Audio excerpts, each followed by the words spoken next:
Welcome to Warrior Park for this huge NPL Tasmania game. It's round 12. It's the top of the table showdown between the Olympia FC Warriors and the Devonport Strikers. Slight delay to kick off here. What's new? We'll be kicking off at 2:15. The Challenge League game just running a little bit late beforehand, so still about 10 minutes away from kick-off here at Warrior Park. So you haven't missed anything if you're wondering where the stream has been, but what a game in prospect we have today. Top spot on the line. Devonport currently 2 points clear. Olympia with the opportunity to leap into first with a victory. This should be an absolute ripper of a game. Devonport have had a few of them lately. Their latest road trip brings them to Warrior Park. Joining me to call the action here this afternoon, Paul Hunt. Paul, what are you expecting from this one? It has all the makings of a blockbuster. Top of the table clash, nice and early in the season. That's what we like here in the NPL Tas. A pleasure to be here as always. They probably have been the two most consistent sides so far this season, both also in the semi-finals of the Lacquer Seljuk Cup coming up next week. So it's a big couple of weeks for these two clubs. I don't think they'd have it any other way. The Warriors probably come in slightly well rested than the Strikers last week. Had a pretty comfortable victory over Riverside here last week. Devonport obviously going to extra time and penalties, so we'll see if the Warriors are a little fresher and might be out of the blocks a little faster. But this Strikers team, they are an absolute force here in Tasmanian football, and I'm expecting a pretty heated contest. Not quite the probably won't expect too much dynamic wing play here that we usually see out of the Warriors, which may work to their advantage, especially Maxi Fitzgerald for the Strikers. That might limit him slightly, who's been one of the best players in the state so far. But yeah, I'm expecting a ripping contest here this afternoon. Might take a look at the teams, and here is the Olympia FC Warriors lineup. No real surprises in there. You've got Ryan Cook, who's been working his way into the starting 11 in recent weeks. Lucas Hill returns from suspension.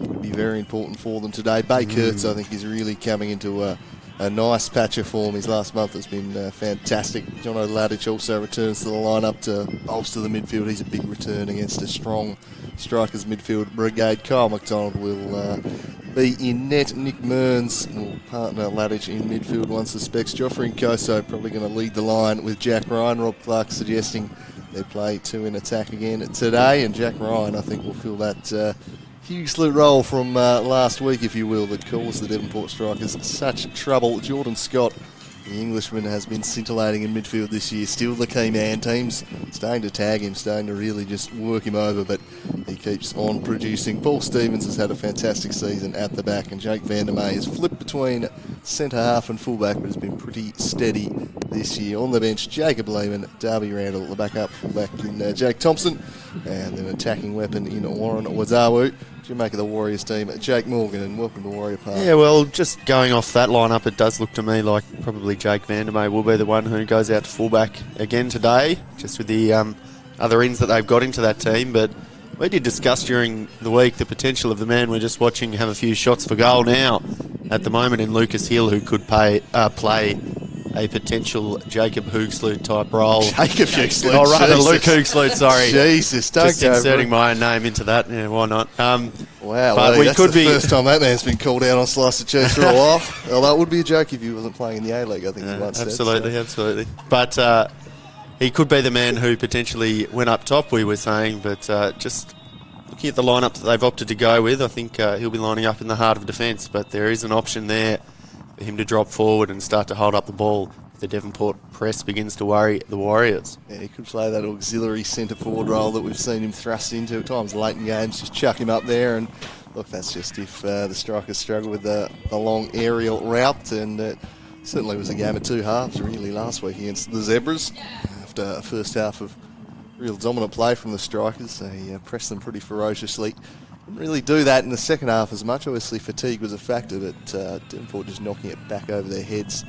Also a large part of that, and a small ground which tends to suit direct styles, this one. So we'll see the opposition to the Warriors that we'll be facing here from Devonport, and it's a start today for Miles Barnard. Perhaps the dimensions of the ground coming into play there. He'll likely play up top leading the line. Jack Dance getting a start as well. So a couple of changes to the team from last week. Interesting to see Eddie Bidwell there on the bench. Wondering if that's injury related or tactical. Might suggest that there'll be less width and more onto the head of Barnard today. Max Fitzgerald has been one of the players of the competition this year on the left. Ignacio Giampoli, well, he's been a figure of controversy this week, it's fair to say, the Argentine.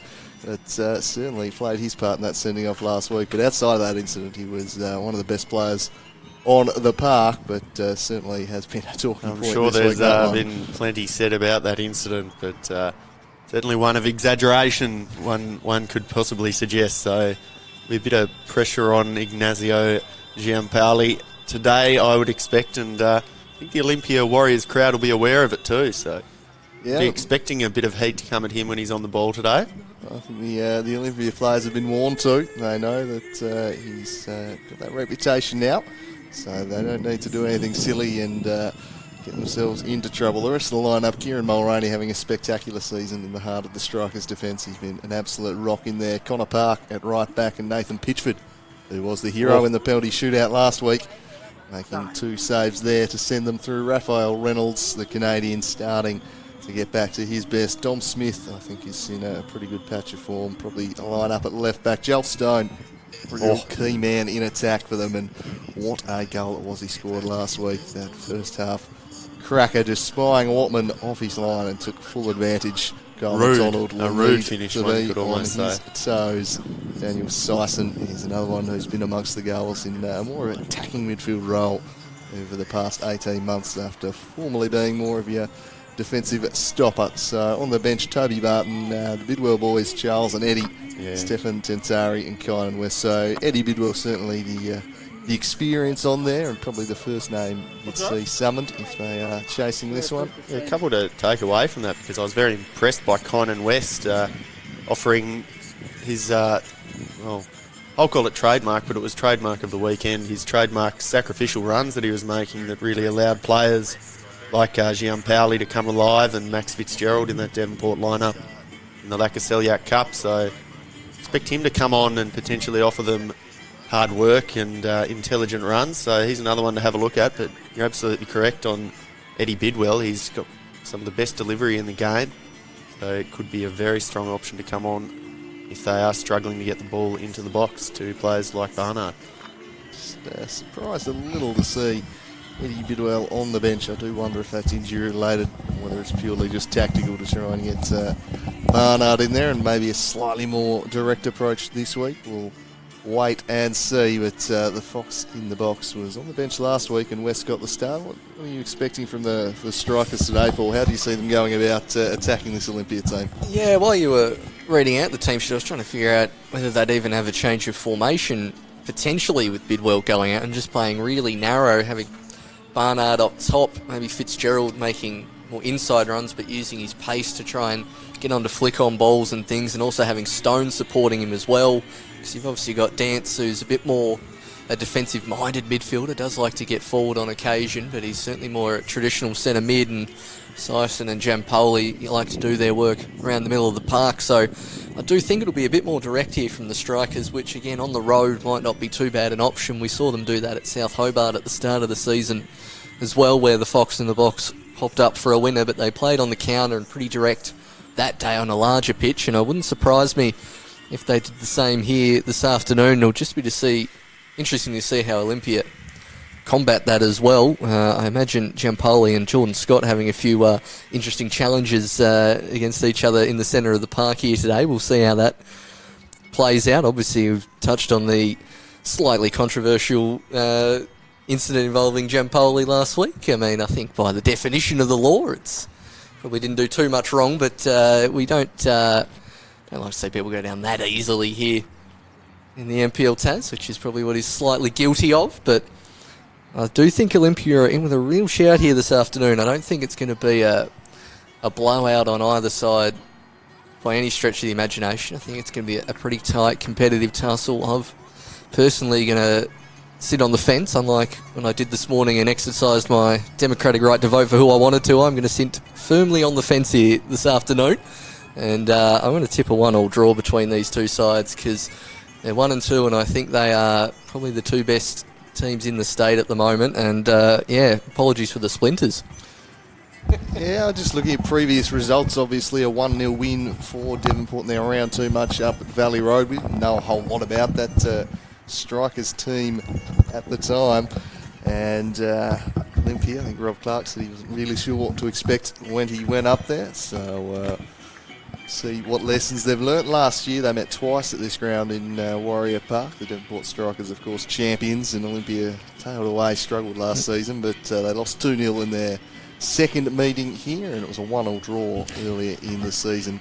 Devonport won the Valley Road matchup, so they've had them in their head-to-head stakes recently, the Strikers, but this is definitely the best Olympia team we've seen in a while. They've gone 8 matches unbeaten, and they know what's at stake today. Top spot on the line if they can take the 3 points here, but it'll be easier said than done. Devonport have had a slight slip up in a couple of those Zebras games. Their performances have still been pretty good, and they have looked the standard bearers this year. So a big challenge for them. This has all the makings of a cracking game, but I fancy the host today just to make it interesting. I'm going to go 2-1, and let that be the only win for a team in blue today.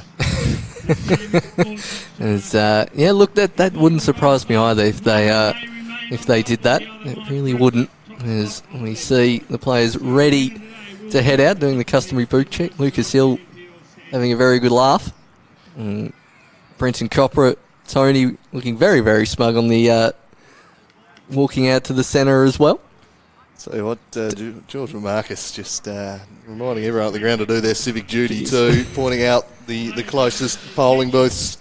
Fantastic to see, just running the show as per usual here at Warrior Park. Helps when it's practically just about next door as well. It's not so far away here. I've already claimed my democracy sausage. Drove to get my democracy sausage this morning as my 2 locals. Clearly 2 inner city hipster to have a sausage sizzle, and I wasn't voting without one, so in the car you go. It's an important part of the process as the team's going through for the handshakes now. We're not too far away from kickoff in this big top of the table showdown between the Devonport Strikers and Olympia Warriors. Really looking forward to this one. The stakes are high as we reach around 12. Still a lot of football to be played, but this is going to be a big game. As Jake Morgan's just going to slide in here and give his prediction. We've already given ours. What are you expecting here, Morgs? I really think the small ground is going to favour what Devonport have set up with here, and I'll be going with them with a strong 3-1 victory today to really set themselves as the standard for the league and the state in general. Well, we're all tipping something different then. So we'll see how they go. Brenton Copper, our man in the middle. It's going to be a fantastic game. A lovely day for football here. The sun is shining. There are some dark clouds over the other side of the river. We saw those shots of the mountain earlier. Don't think they'll hit us, so I think we'll be fine. It should be pretty good conditions for a football game here today.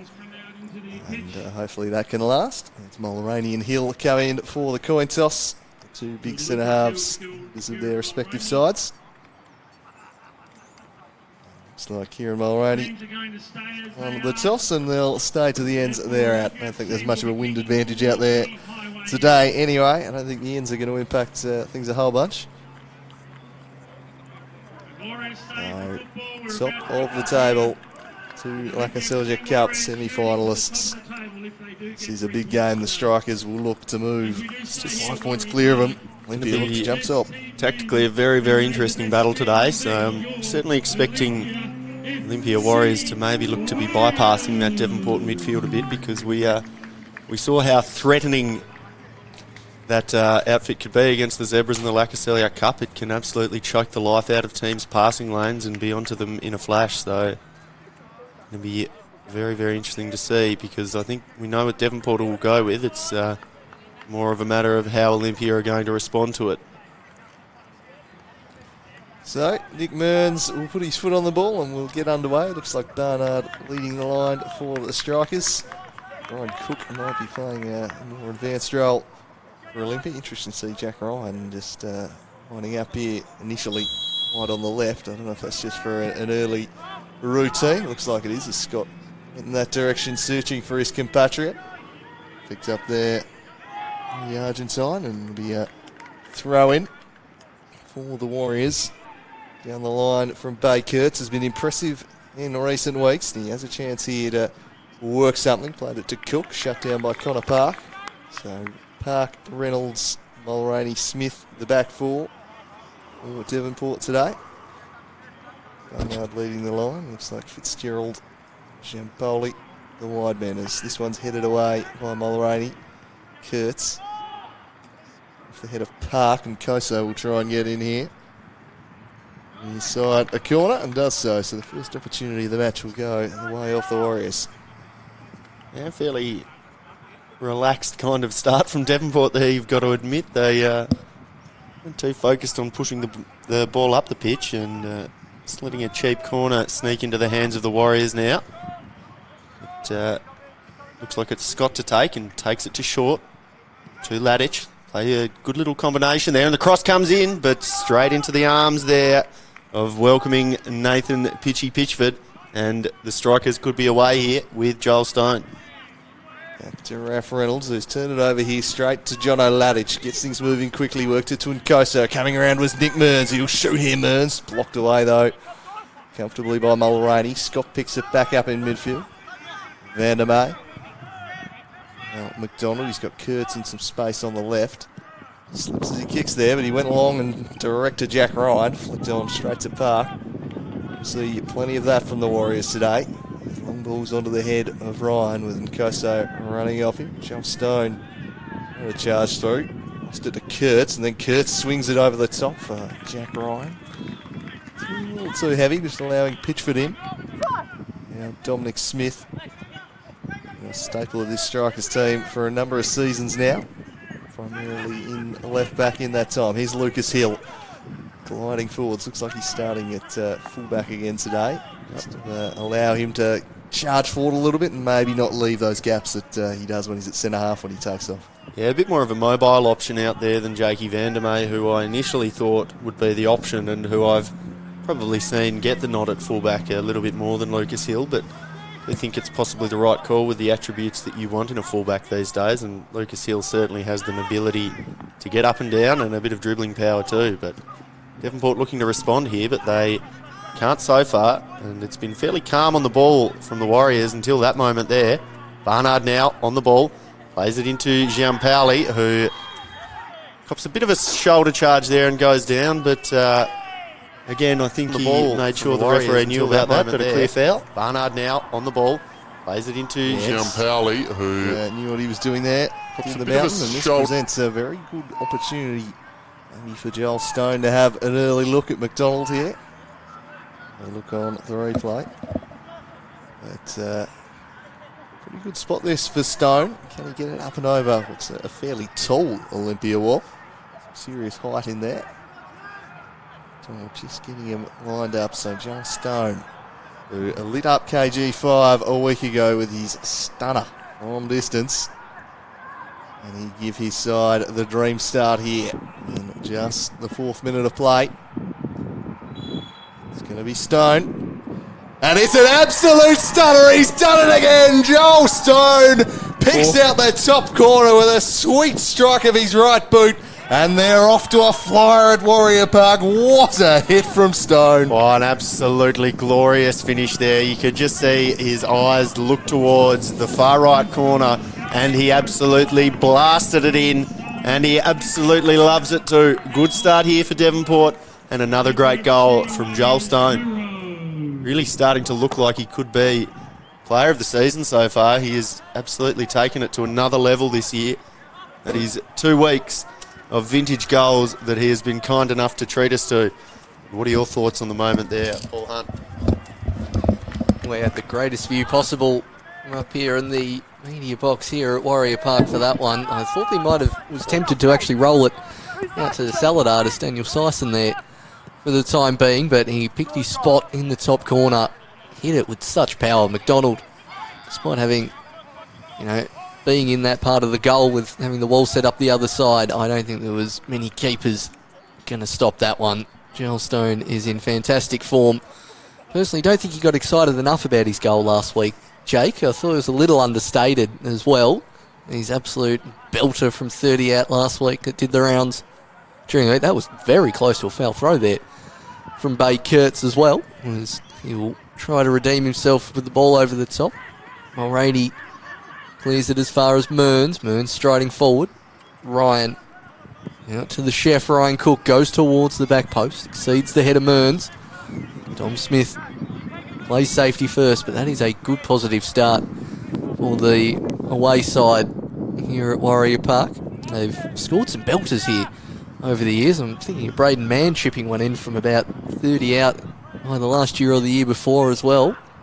There's another moment of magic as Fitzgerald can't quite keep that in. I remember that one too. That was an absolute cracker. And Josh Stone giving his latest entry. 2 in 2 weeks. Look, I think he's had a spectacular season all year. Probably just didn't have the goals to show for it. Now he's got a couple of worldies. This one almost sneaks through to Nkoso. A little casual at the back there from Devonport. Seemingly had it under control. And got very dicey for a moment there. No sympathy being held for Mearns here either as he lays on the ground having copped that clearance pretty strongly. But yeah, miscommunication, and Mulroney he just whacks it into Mearns from point blank range, knocking the wind out of him. It'll still be a goal kick to the strikers as he slowly gets to his feet. Very cheeky of Mulroney just to do that and stride away. We've seen the strikers been pretty solid in defence for the most part here this season, so we'll see if that stays true as Vandermeer beats Barnard out of the air to Cook. Joffrey Nkoso skips around Park and gets into a good pocket of space. Ryan gets on his bike, tries to go the other way. Fitzgerald awkwardly losing that one in the sun. It is a absolutely gorgeous day here for football, pushing 20 degrees in May out here in Hobart today. As Cook goes to Mearns, the 2 sixes going at it. Look away pass towards the king of the Andals, who manages to win a corner for his side. Second corner for the strikers, and geez, Walter Pless is looking very comfortable in that corner with the BYO chair. He's leaning nicely up there, getting some good shots. No more comfortable way to watch a football game. Just picking his spot down there on the corner flag. He's the expert. I'm sure he's got his angles covered as this one swung in by Scott to the back post and headed back into the mixer. Devonport will break through Stone. Looks up, doesn't have a lot on, and just opts to take a throw in as Ladich slides in. Doesn't really have much out in front of him there. Stone to work with, who'll get back on the ball here, turns with it, and good sight right there. Kurtz came in strongly.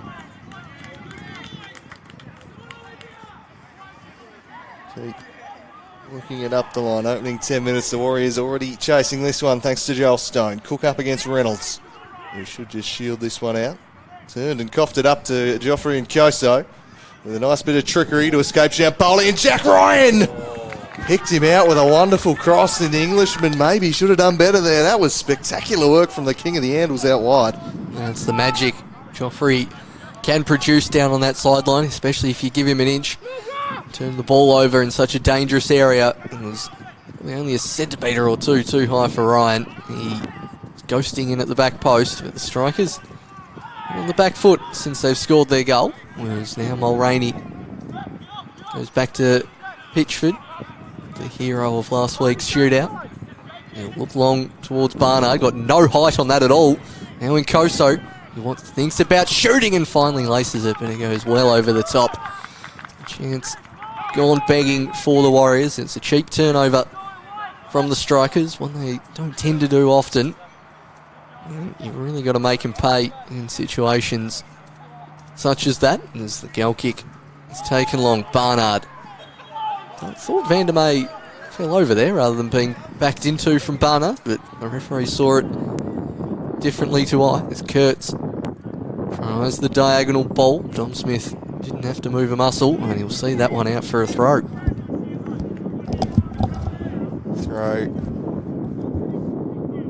Jack Ryan, I'm surprised. Yeah, I wouldn't have thought he'd be the one to take it, but I thought he'd be a more natural target. And it's like the Mountain Lucas Hill, another reason why they've got him out as the fullback. They can make use of his long throw-ins, flicked on by Nkoso, no one on the end of that.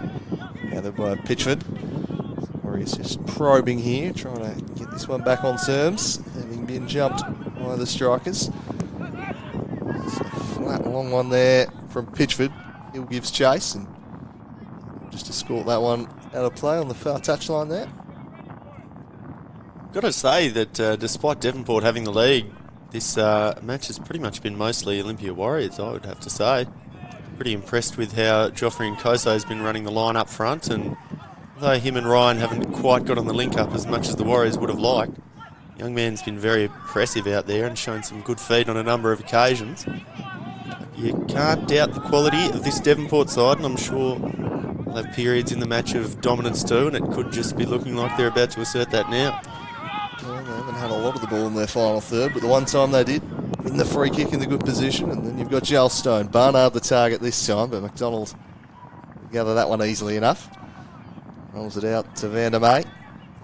Experienced Warriors stopper. Pushing it down the line. On there for his side.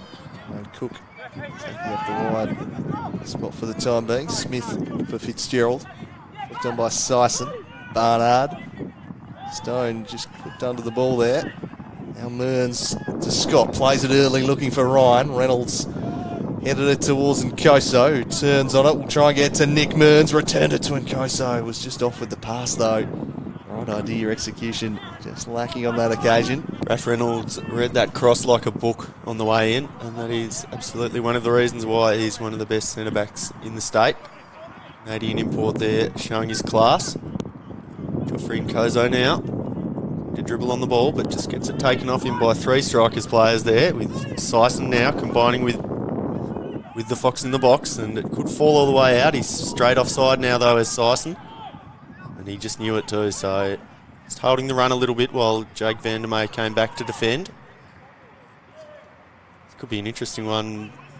Well, it has gone for the goal kick, but Surely he's it's playing the ball. interesting. Yeah, that's what I would absolutely say. Yeah, Like, you could have let Fitzgerald run in, I would have thought. Then it might have been interesting, but I thought as soon as he made a play on the ball. one of those interesting ones on the rules there, where he could technically be coming active from an offside position there, Sison, but he hadn't taken a touch either, had Van der May, so niche there on the rules. So we'll ignore that and we'll move on with this beautiful attacking move from the Warriors. Flicked away there by I think Park, or rather Dance. And the Warriors are really continuing their ascendancy here. Chip ball up over the top. Great run from Mearns. Great ball from Scott. But that man, Raph Reynolds, playing a very good game at the back too. Defending well. They've just coughed it up again though. Strikers. Losing possession a little to the Warriors. Winning the ball high up the pitch here. Kurtz up against Barnard, who won the header back into the middle of the park. Van der May opted just go back to his keeper McDonald, who's under pressure from Stone here. Made a good effort along towards Ryan, who rolled his defenders beautifully and then added him in the back of the noggin. Yeah, it was almost a beautiful accidental touch there, but unfortunately the teammates weren't on the same wavelength as his subconscious there. But, Lucas Hill, the play the diagonal through again for Joffrey and Kozo, and that ball hasn't exactly worked for the Warriors yet. And a foul spotted there by Copra. Yes, solid aerial defence, the Strikers, but one gets the impression from the early going. Olympia are going to keep asking those questions, keep knocking those high balls to the front end quickly, and Jordan Scott has a set piece here. You know, he's looking for Nick Mearns. He tracks it down. Good header back to Lucas Hill. Just overhit the cross back in and should float out fairly harmlessly.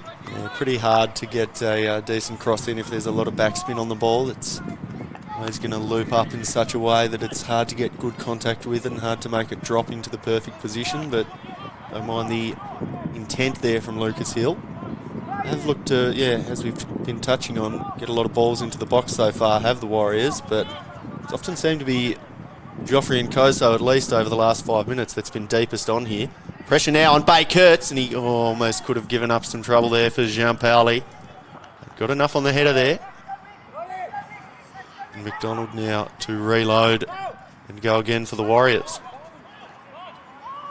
We've reached quarter of an hour played at Warrior Park.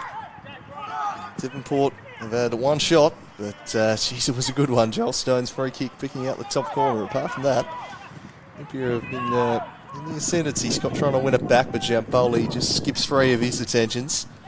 Works it to Dom Smith, retreating to Kieran Mulroney, the Strikers skipper. no-nonsense defender. Touch from Fitzgerald just let Hill in, but then they've coughed it straight back up to Smith again. Strikers content to go with the patient build-up from the back, as is their usual MO. Smith drives that one straight into John O'Ladich. It's a beautiful day here for football at Warrior Park. It's shining. Interesting game in Prospect as it's flicked on towards Barnard. Barnard tried to play it in behind for a Fitzgerald run, cut out by Vandermeer. Now Ryan Cook turning and knocking it along. Koso will give chase, but it's all Ralph Reynolds back there. It's nice and calm, but just overhit the pass for Park. Wants the ball back to the Warriors again here. Ryan Cook. Burns. Now Bay Kurtz back in at fullback today. Has played in some midfield roles and up on the wing in recent weeks. Has shown himself to be a very versatile player, as Lucas Hill did well to bring that one down in play. And now he's off to the races and he skips past Fitzgerald. Lucas Hill swinging across him, but it was poor contact from the mountain. Straight out of play. Gee, yeah. Really poor delivery there from the mountain, and not something I'm accustomed to seeing from the big man, who we are big fans of at the organisation Slice of Cheese. Certainly not many qualities we love to bang on about. Vandermeer gives it out wide to Ladich, who scored one of the most beautiful goals that I've ever seen with my own eyes live on the opening day of the season here for the Warriors. And it's been a very big in for their midfield, which is a very quality lineup now with the Englishman in Scott and Nick Mearns, one of the best midfielders in the Premier League's Taz.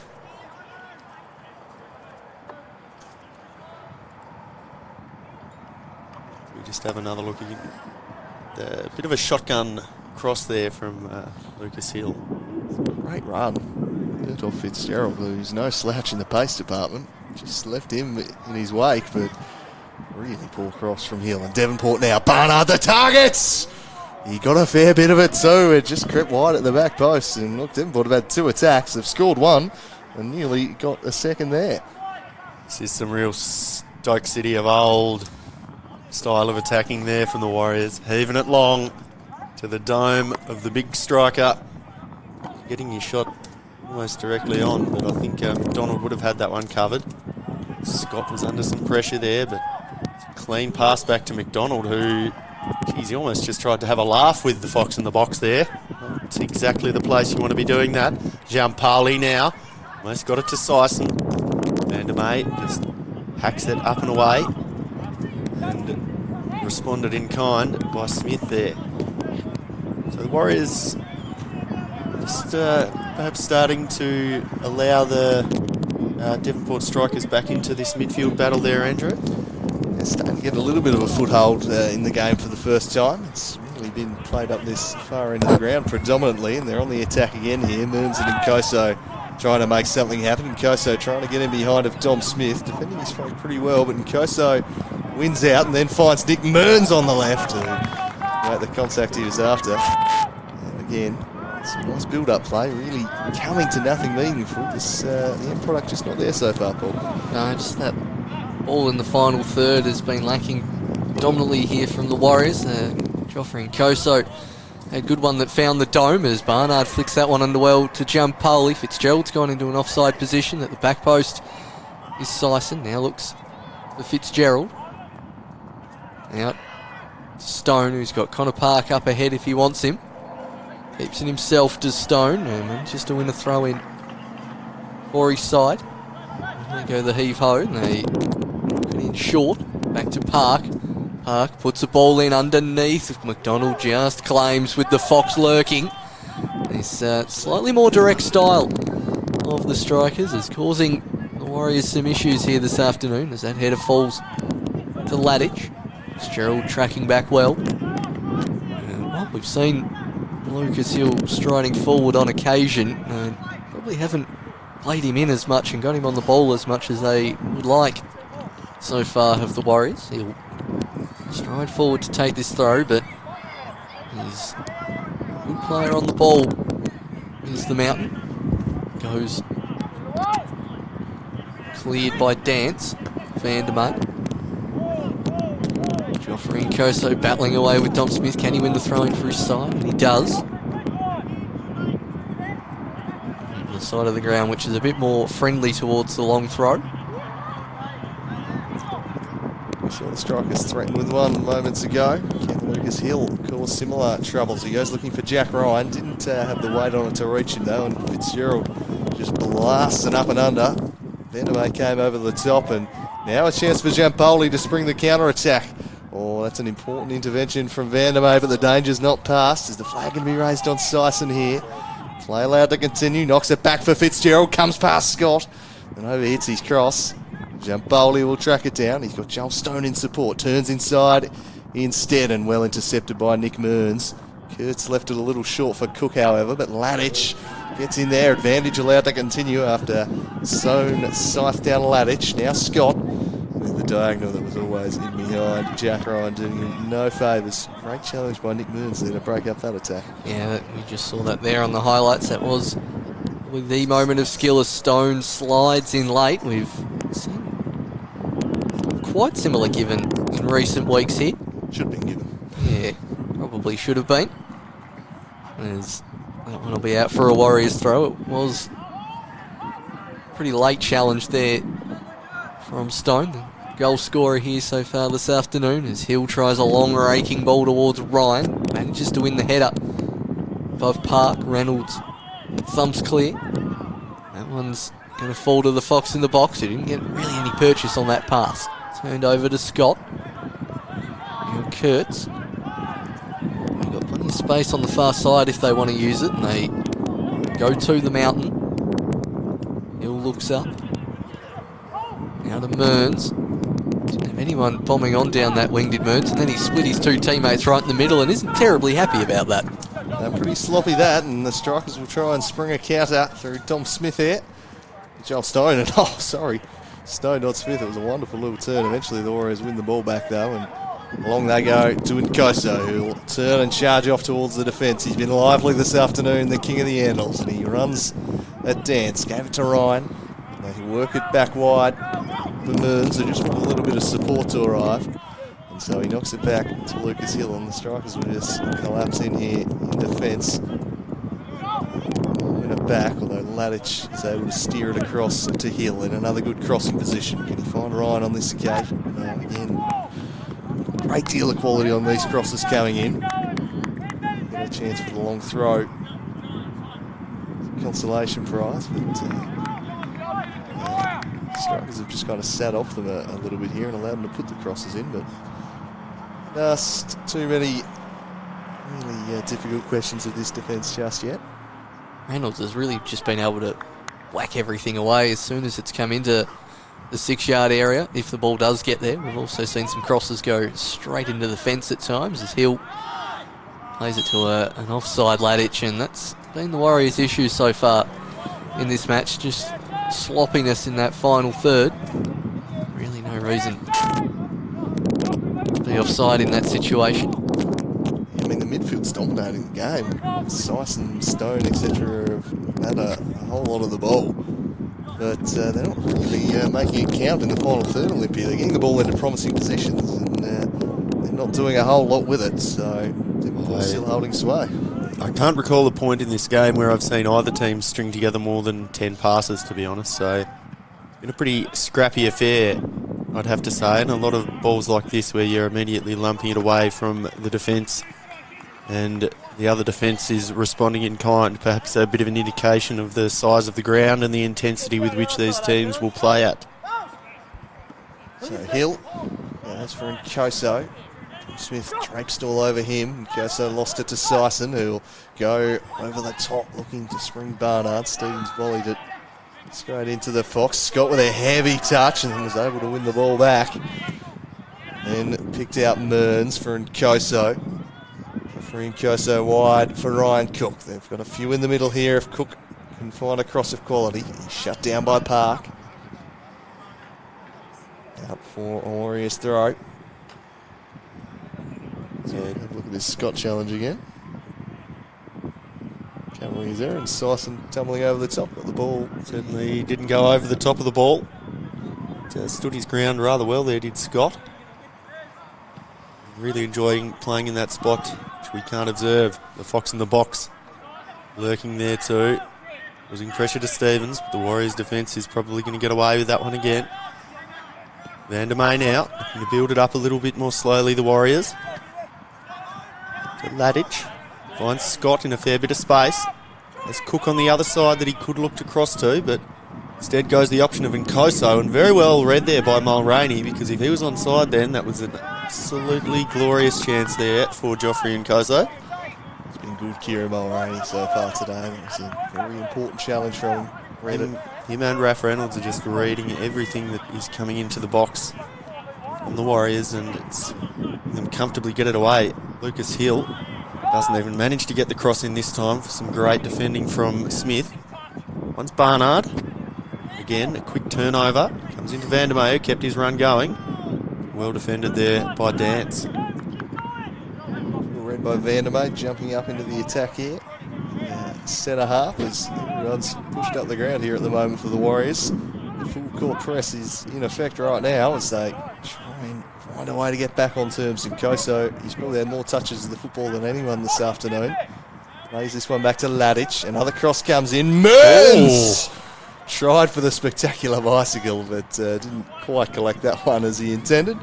Yeah, very, very difficult to hit those ones that are travelling 3 metres back behind you as well, unless you're Gareth Bale or Cristiano Ronaldo. But pretty extraordinary effort there from Mearns, and frankly, I was willing it in. And quite spectacular. He would have dethroned Ladich for the best goal from a Warrior this year. So Rowan Heggie pulled out the bicycle on Anzac Day. That one would have been even more spectacular if Mearns had got that. From miles back as Jordan Scott takes it centrally and then shifts it across to Lucas Hill. They're really looking to use them out. And that looked a fairly blatant handball, but he's allowed to continue. Dropped it off for Nkoso. He just dwells a moment on Scott. Couldn't pick him out. Sison broke it up and Nkoso hits the deck. Referee says play on. Barnard turns free and the two Warriors went the complete opposite direction. Now they slide it through for Fitzgerald, but sharp off his line was McDonald, who just put that one into the neighbour's backyard. Really not quite enough purchase. He clears the area there, and we have another look at Nkoso going down. No, nothing in that one. Poli, reversal of roles perhaps. The referee is always going to be reticent to pay that one, especially after the questionable build-up there with the handball from Lucas Hill. But all strikers now. Dom Smith just allowing Joffrey Nkoso to knock that one out of the play. It's their turn to load up a bunch of players on this side of the pitch, and Barnard looks to head it on. It'll be all Warriors here now, though. Laid out to Ryan. And just monstering in front of him was Park, I think. Just continues to get in there and battle. For a free kick was earned out wide, and I didn't quite catch what that one was for. Perhaps a bit of holding on. But Park has earned himself the first slice of cheese of the game. And the right back for Devonport probably need to have another look at whether or not he really deserved that one. Yeah, so I didn't catch that one. Just a bit of a shirt tug there, I think, so nothing too serious, but always enough to get in the book when a team looks like it's about to get away on a break like that. Stevens lumps it to the chest of Cook. Bay Kurtz jumps into a little bit of space. How's the cross?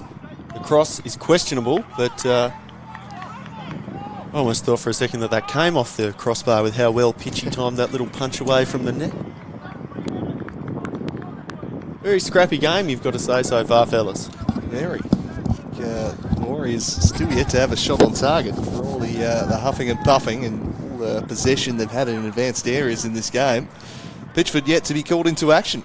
This one will fall for Fitzgerald, who's flipped flanks here, and will have a run at Kurtz now, having no joy on the opposite side against Lucas Hill so far.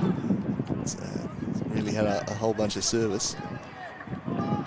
Scott will present short. Instead they go back to Stevens. Got some room out on the right to switch it up. Vandermeer will head to Lucas Hill again. And the Mountain puts the head down and charges off past Giampoli. Drops it off for Ladich. Ryan Cook just overhits that one. himself into some good positions, but just guilty of overplaying it a little. He's passing so far today, Ryan Cook.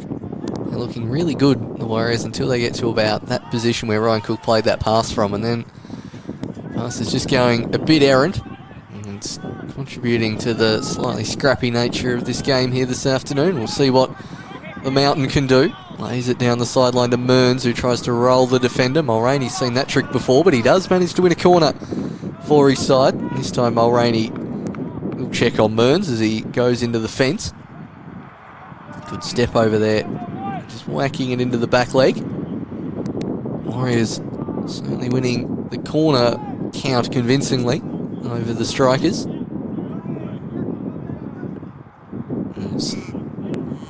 Sean Scott will take this one.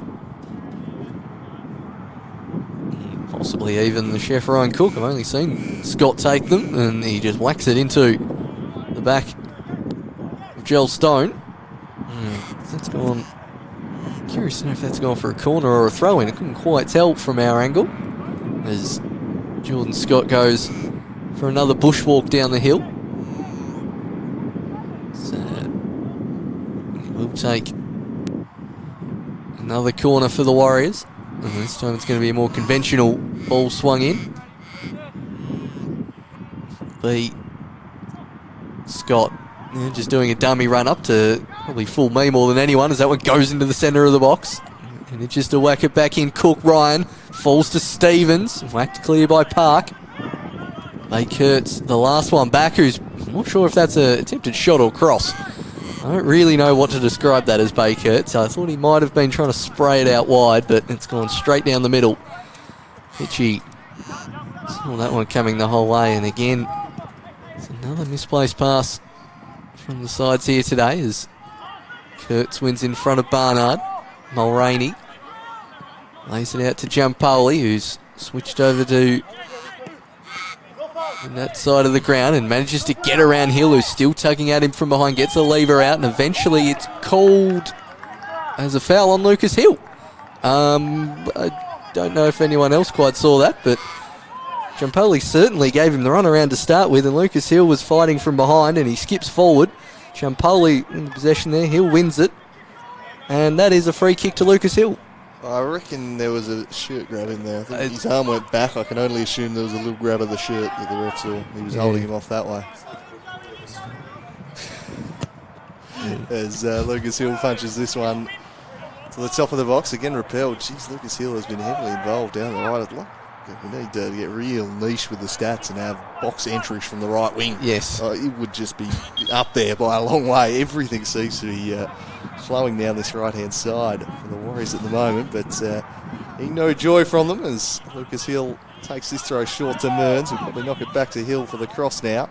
That's exactly what happens. As this one's a low, flat one. Reynolds slid in well. Ryan Cook trying to buy some space at the top of the box. Just couldn't shake free though. Now Kurtz. Clever little flick from Ladich. Mearns broken up by Dance. Dance clears it only so far as Ladich. You want to get back onto the left foot here. Giampoli well aware of that. Just ran in, won it back, and then skipped around him. And get past Mearns, and then just got a little push. So very nicely done indeed from Giampoli. He's done well to wriggle out of that tight space as Giampoli. Bit lucky there with the deflection. And then just kept going down the sideline. And couldn't resist a little nibble at Giampoli, and it's relieved the pressure for his side. Yeah, there's been the right-hand side, Olympia's main attacking outlet. Rainey knocks it out to Smith. I think that was meant to be a diagonal ball, but it ends up going to the feet of Barnard, who tries to lay it back to Giampoli. Ladich comes in. Sison. The Strikers trying to keep the ball here, but Scott read that well with good urgency. Now he's thinking about going down the right-hand side. 3 strikers crowd him out, though. He didn't get the support he really needed. Stone probably could have passed that the first time and then just beats 2 and nearly gets through them all. He'll be pulled back. Only Lucas Hill stopping him there in the end. The fancy feet of Joel Stone has been a real feature here today. He hasn't been his busiest game, but nearly every time he's been on the ball, he's made something happen. And of course, it was his spectacular goal that has his side in the lead, 1-0. A wonderful free kick from Stone, and he's just a real game breaker. As Jack Ryan thought about coming back to help out in defence, but didn't think better of it. Reynolds swinging it. They've got free runners everywhere. Vandermeer with a crucial stop. A couple of untracked runs were looming large here. It was good delivery from Raphael Reynolds, but it was Jake Vandermeer who just stretched out.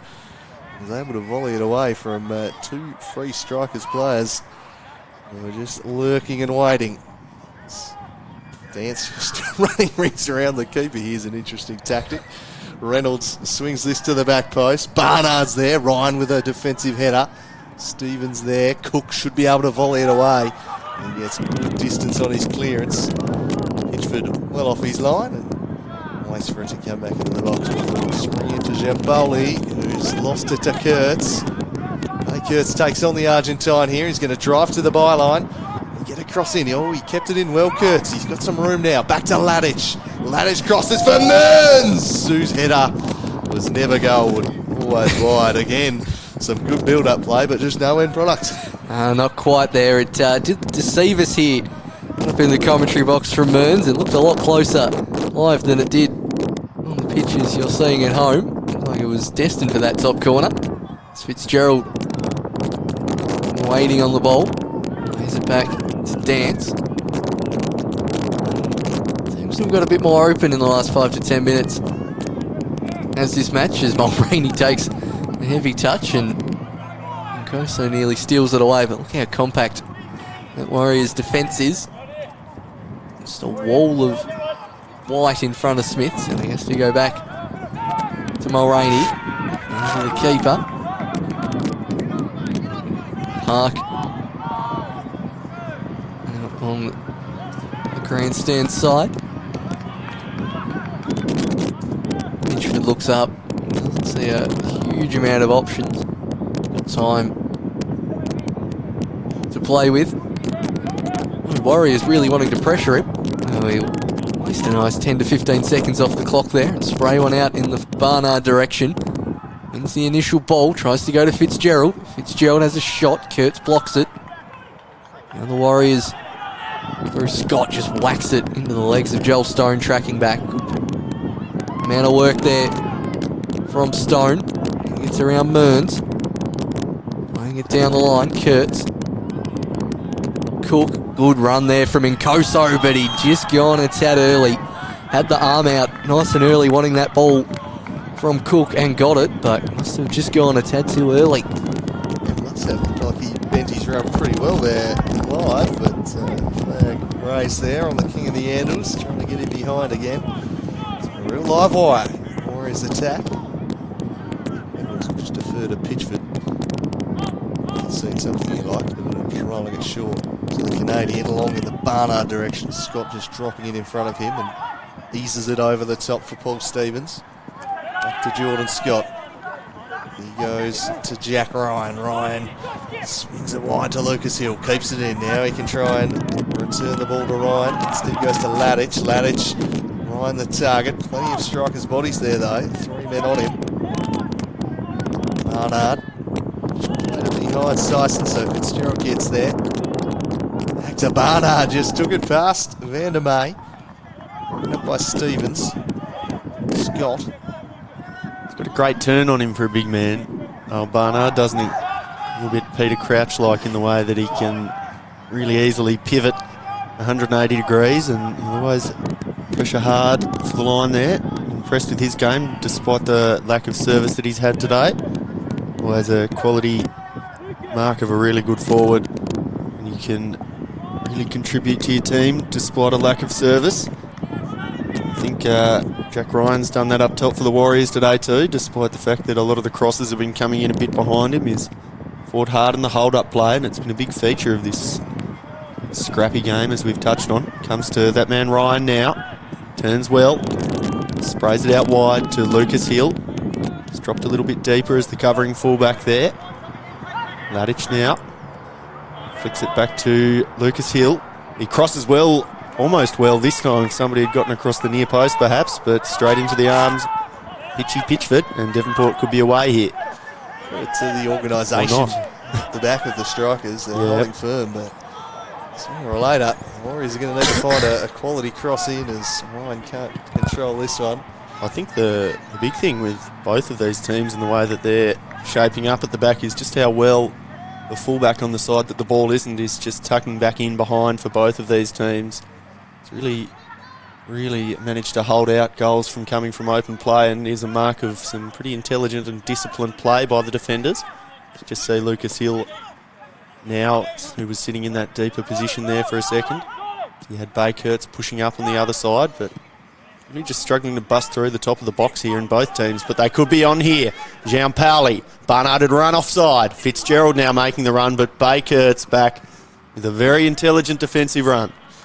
Good tracking from the American there. Disciplined stuff as Fitzgerald threatened to get in behind there. Barnard the target. Again, Kurtz drops in and wins the header. And Koso fighting it out with Park. And Koso worked it to Mearns. Then along to no one but Mulroney. Mulroney heads it into space, and waiting back there was Lucas Hill. And he just lets it roll between his legs, so nothing was happening up top. Needed a moment for his front men to get in their positions. Eventually, Stevens works it to Kurtz, combining with Cook here. Baykurtz having another impressive performance, and he's found Ladich in a bit of space here. Jono Ladich with the drive over the fence, and that's their ninth shot of the afternoon, the Warriors. Pitchford is yet to make a save, all off target. Hopefully he doesn't cause a major car pile-up with that, because he's just put it on the highway to the airport. That was a over, if you could describe it as anything. The Gaelic football in that one.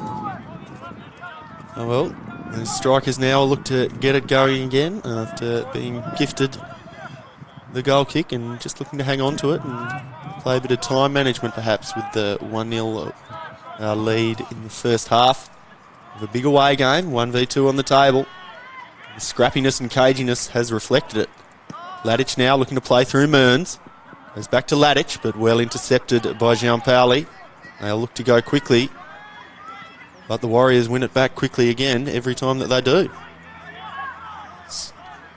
Connor Park leading the breakout here, charging down the right wing and looking for Barnard. Rolled it straight into Vandermeer though.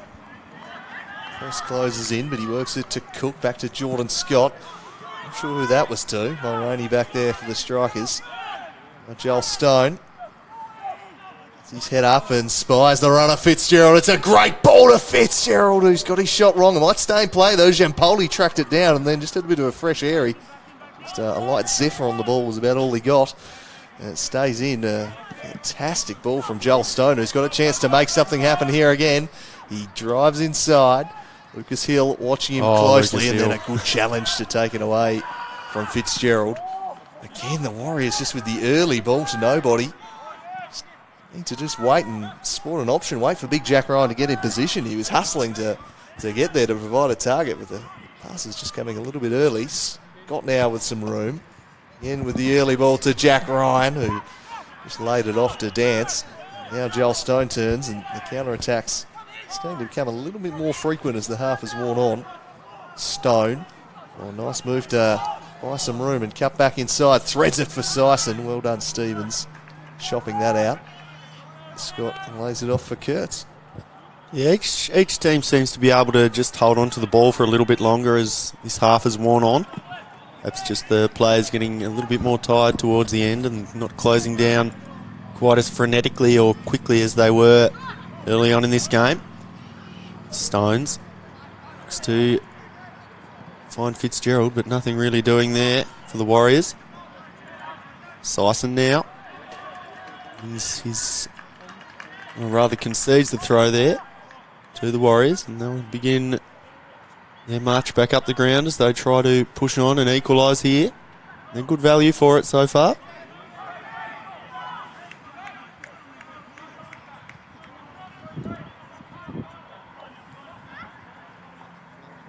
And the target.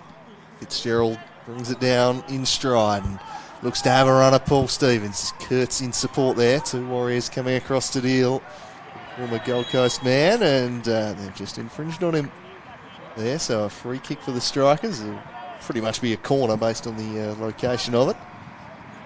So Stevens getting a little bit of the leg there. Gerald knew he didn't have much on, was always looking for it. It looked a little bit soft, that one. Didn't look to be much contact down there, but called from the two men that basically run the refereeing fraternity down here. Geez, don't tell Copper that. He's always running around out here when they stick me on the commentary. Raf Reynolds now, heave it in for Devonport. Great cross, well headed away there from Mearns. Fitzgerald lumps it high and in, but I think that's an offside there on Dance. Rightly called. I don't think that there'll be too much longer left in this half before we have the whistle blown. He's Brenton Copper, though. An excellent ref, but one with, at times some would say, a cheese allergy, and certainly not an allergy to adding on minutes at the end of a half. But today he said, no, we'll go into the sheds here at 1-0 Devonport. Yeah. Joel Stone's stunning free kick, the difference between the teams. Outside of that moment, Olympia have been firmly on top, but despite all the play they've had, yet to call Pitchford into action. They're going to need to translate their possession into a little bit more quality in the second half. Yeah, well, despite the fact that if we had a possession chart up, I do think the Olympia Warriors would be well on top of it by probably off 54% or so. But if you have a look at how long both of those teams were actually hanging on to the ball and the numbers of passes that they were stringing together, I actually suspect that would be very low. So a lot of real scrappy play across that first 40 minutes. And to be honest, at times the delivery was so lacking that you'd have to say the only moment of real quality was the Stones free kick. But these are the two top teams in the state, and they'll be back to really turn it on in the second half, I'm sure. Yeah, we'll see if things will pick up. But as it stands, the ladder leaders looking to extend that advantage and have an even bigger break atop the MPL TAS table. They're 45 minutes away from doing just that. Olympia, the hosts, will be looking to pull them back. It's an intriguing second half we have in store, so do join us again in around about 10 minutes' time.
Have a match ball fly over this way at all? Not that I once they sort of go over my head. But I thought that they all got grabbed. There was someone here who was throwing them back in. Yeah. Just one down. It went over there. Yeah, this way. It went. The one that didn't get brought back went that way. So, for the match ball.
Ladies and gentlemen, in 2019 we've got some wonderful sponsors of Olympia FC.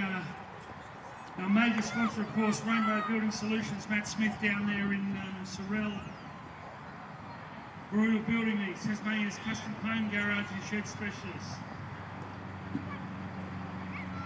Rainbow Building Solutions not only Tasmania's custom home specialist, but they're the only certified professional builder that provides you with a 24/7 online access to your home build. Rainbow Building Solutions provides each client with an online client portal. Stay informed and updated on all aspects of your build and watch your new home being built online 24/7 from your office or from anywhere in the world. Call Rainbow Building Solutions today. You can find them on the web at www.rainbowbuilding.com.au, and of course they do have a toll-free number, and you can call them on 1300 737 910. That's Rainbow Building Solutions with Matt Smith down there in Sorell.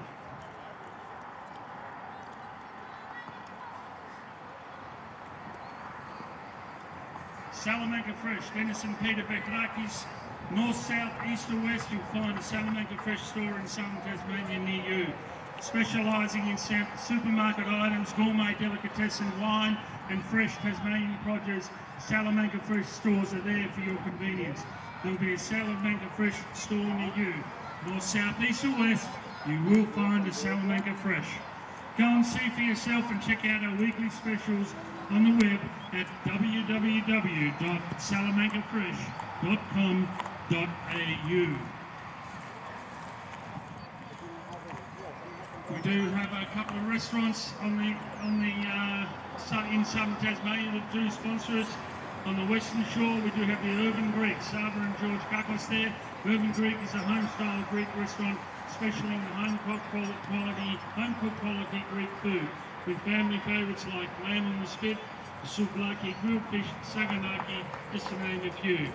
If you'd like to make a reservation, you can call Urban Greek in Murray Street and or look at their website www.urbangreekhobart.com. The other restaurant we have is down here on the eastern shore, down at Bellreef Quay. Get down to Bellreef Quay in July and enjoy a delightful Italian cuisine at Cagini's Pizza and Pasta.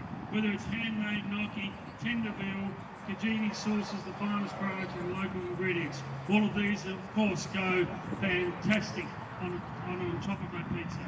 Make reservations today at restaurantcagini.com.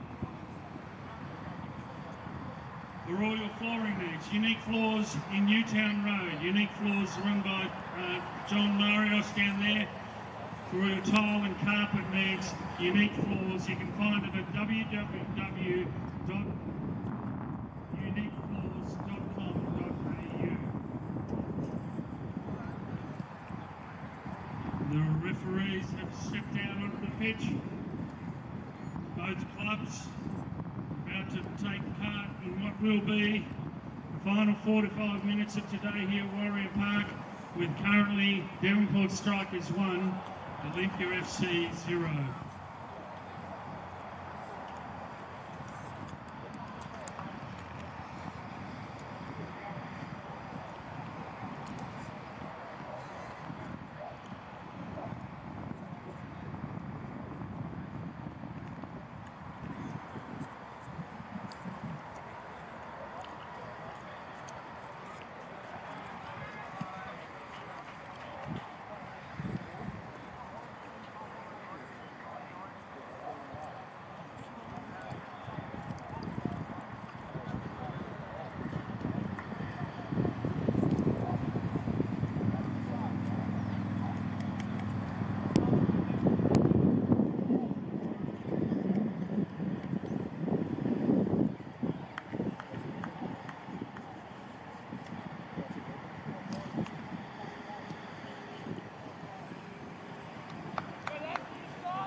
Is in the middle, the game is about to kick off. For the last 45 minutes of the day, and the Olympia FC Warriors currently 0, and Devonport Strikers 1. And we're back for the second half at Warrior Park. 1-0 the score in favour of the visitors. Joel Stone in the 4th minute, lighting the ground up with a stunning free kick. From that point on, the quality diminished a little. Olympia firmly in control, but just couldn't make it count on the scoreboard.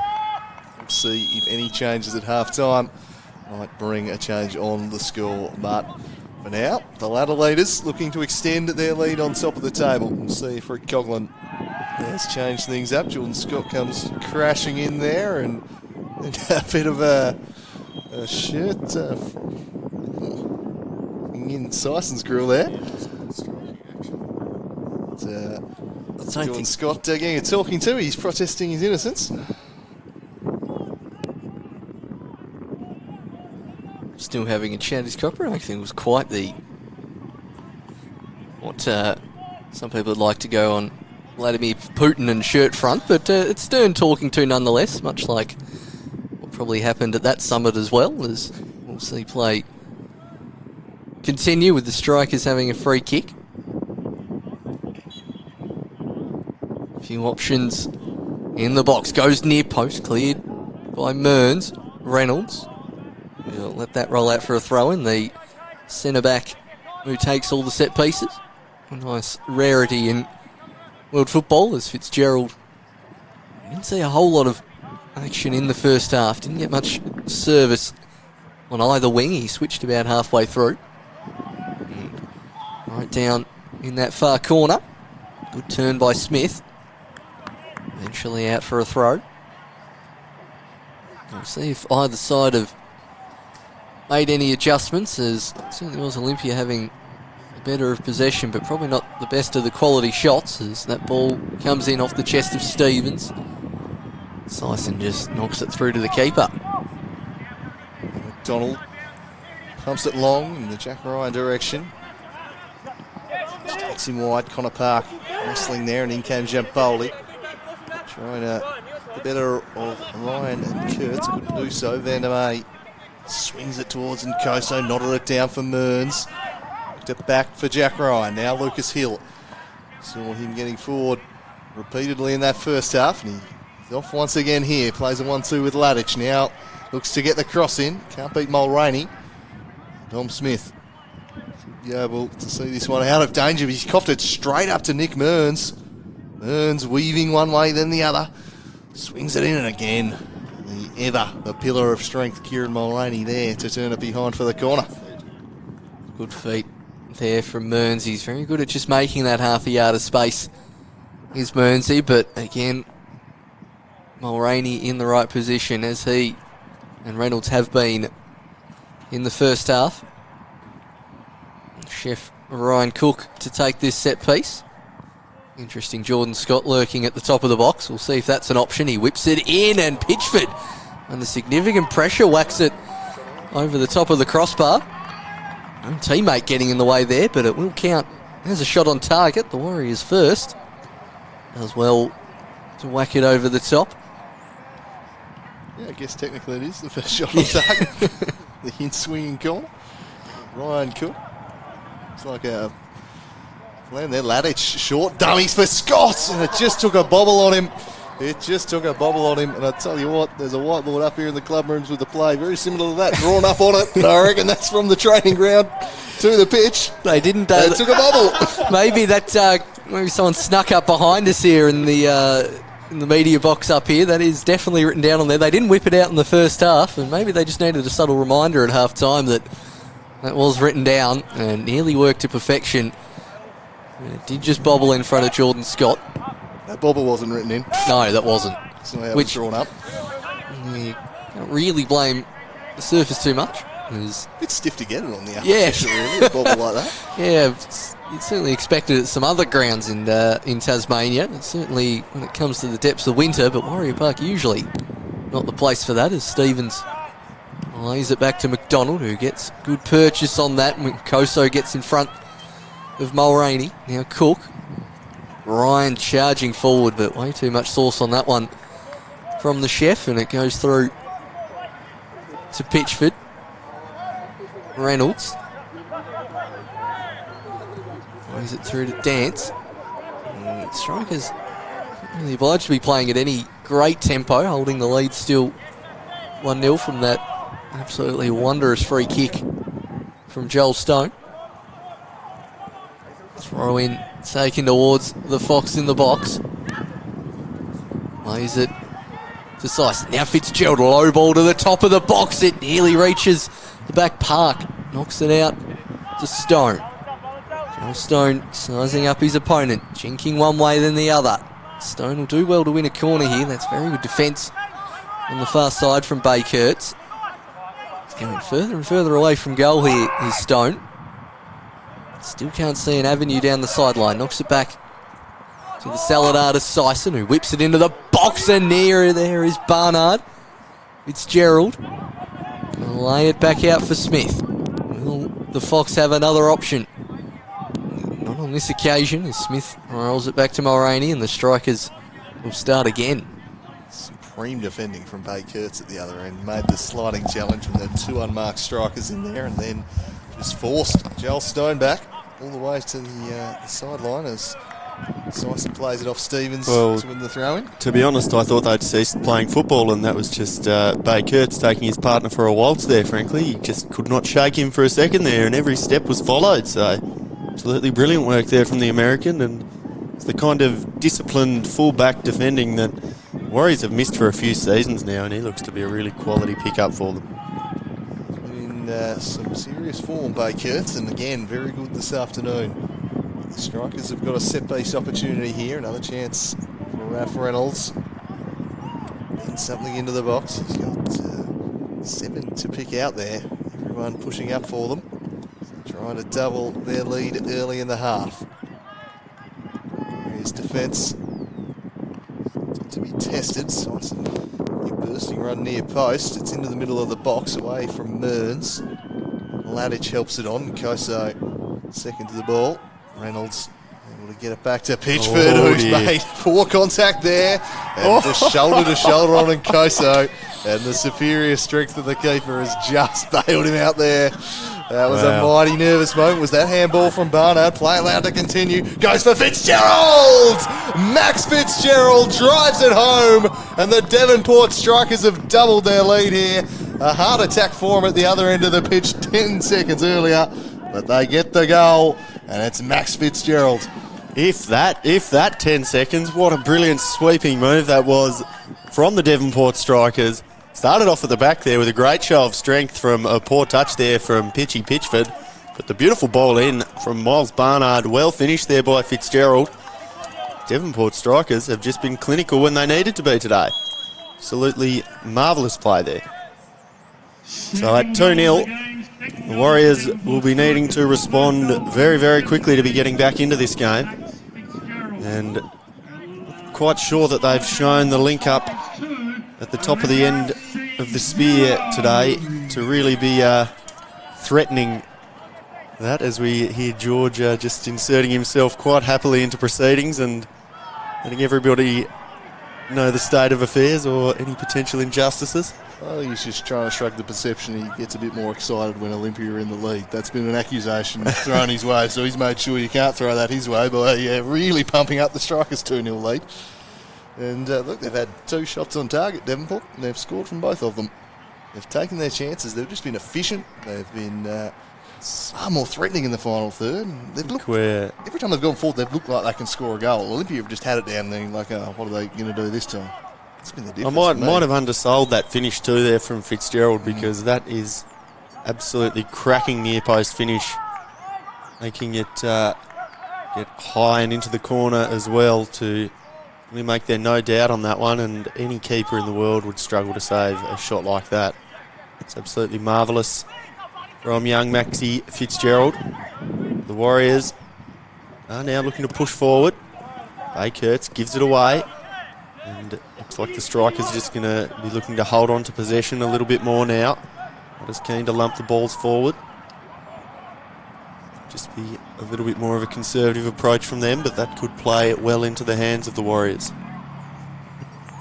We'll go long for Sison here. Very tough. It's a real mental blow as much as anything for Olympia to stare at that scoreboard and see themselves down by 2 goals, considering the kind of play they've had. Yeah, a tough pill to swallow. Jordan Scott trying to shrug free of Fitzgerald. Sneak out the back to Stevens, who his keeper to come collect. Eventually McDonald obliges. Swings it out in Bay Kurt's direction. Been fantastic today, the man from Illinois. Looks up.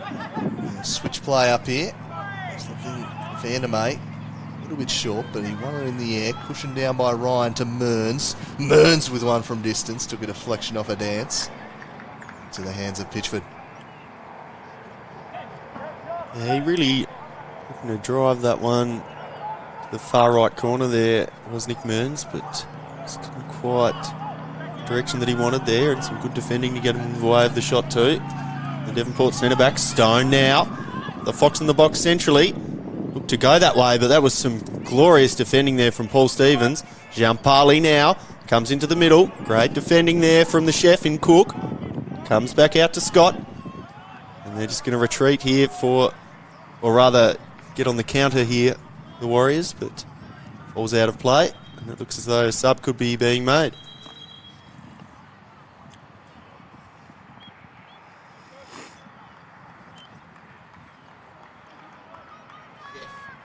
Like Ryan Cook being withdrawn, and that is Warren Wadawu making his way onto the pitch here. So attacking move there, bringing the experienced winger on.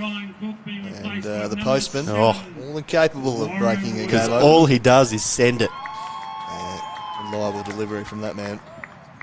Count on it. I think I've once seen this man get 5 assists in a game, Warren Wadawu. He's one of the best assist makers that you'll see in Tasmania. Good to have him on. Oh, Sison now found himself a bit of space, comes across the box. And if somebody had been near post there, it could have been game over there for the Olympia Warriors. Still on the offensive as Vandermeer hooks this one away. Dom Smith waits for it. Holds back down. Dance, who went to Mulleraney. And Koso looks to seize on the back pass. Pitchford was alert. Makes good contact with that. A difficult ball for Vandermeer to deal with. Barnard coming in there, but well done Vandermeer. Able to see it back to McDonald. He pulls the trigger and goes long towards Ryan once again. He's just sat himself on Dom Smith there. Quite often he's just been surrounded by yellow shirts today, Jack Ryan. It's gone in his direction. Scott and Koso. Touch let in Dance. Jono Vladic a heavy touch too, and Giampoli's got some room to manoeuvre in here. The Argentine skipping free. He's got Barnard. Instead he went a little bit more central looking for Fitzgerald. The Warriors were able to deal with it as Mearns. Back to Ladic. Now Jordan Scott. Jake Vandermeer galloping forward. Maybe centre half here. Between the legs of Mearns. Might fall for Wadawu, who got clipped after he fired that one away over the bar, and it's a bit of a spat breaking out here. Hitchford's saying he's not happy. He saw a push from Wadawu, and just threatening to boil over here a little at Warrior Park. Yeah, Wadawu clearly got fouled after the shot, just explaining his reasoning. Jordan Scott also having a bit of tete-a-tete in the middle as well. Pitchford now attempting to play peacemaker. Wadawu push back a little high on the Strikers player. Now, assistant referee Tony P wants to have a chat with his man in the middle. What will we see here? Wadawu still keeping the chit-chat going. Here we go. All the players still running around as if the corner's about to be taken. Tony Pert's in the middle of the ground, so that's not going to happen. And a slice of cheese is about to be dished out. It looks like Jack Ryan is the recipient. So it just looks like the only dose of dairy from that situation is going to Ryan. Won't even be a free kick to Wadawu, actually. Will be a corner. And very interesting there, but now it's the Warriors with it's time to attack. Scott towards the back post, over the head of Ryan. Falls to Wadawu again, who leaned back on that one. Sent that high into the sky. Postman emailed that one significantly. And just back on that goal for the Strikers. As soon as they score that, I decided to look at what Nathan Pitchford's celebration was, and it was pretty look up to the sky with one hand saying thank you for that one. He was a little bit nervous in that situation, was Pitchford.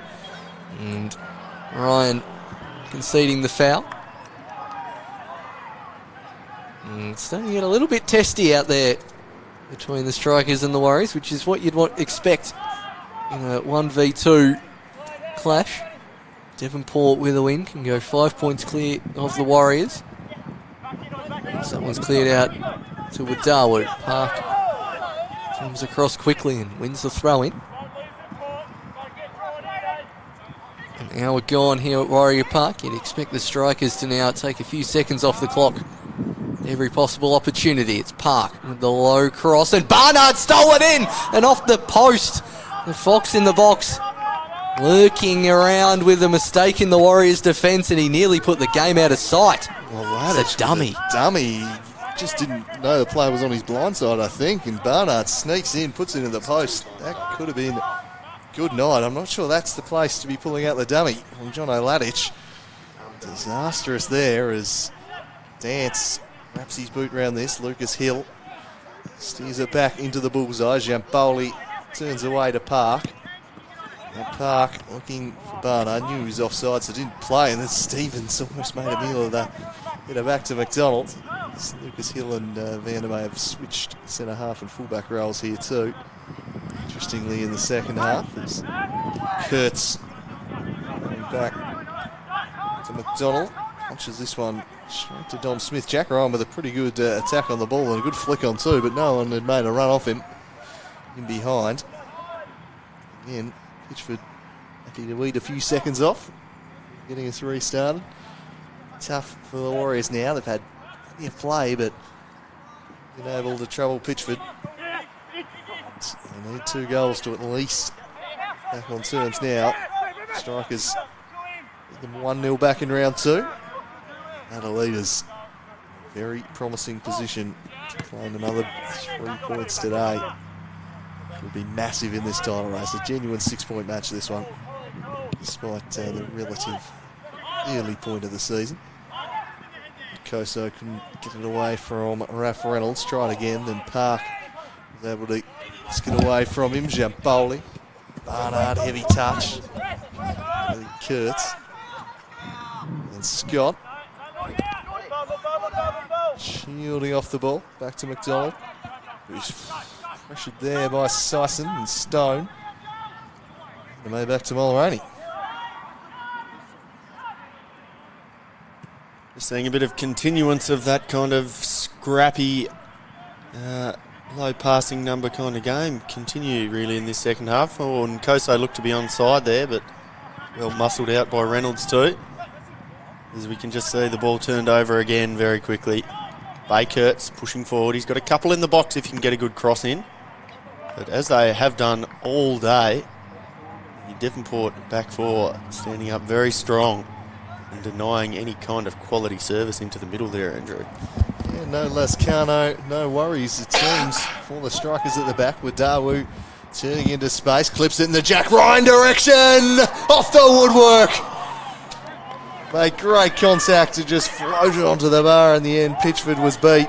But again, the Warriors just unable to convert. It's as close as they've come. And the hands to the face of a despairing Jack Ryan.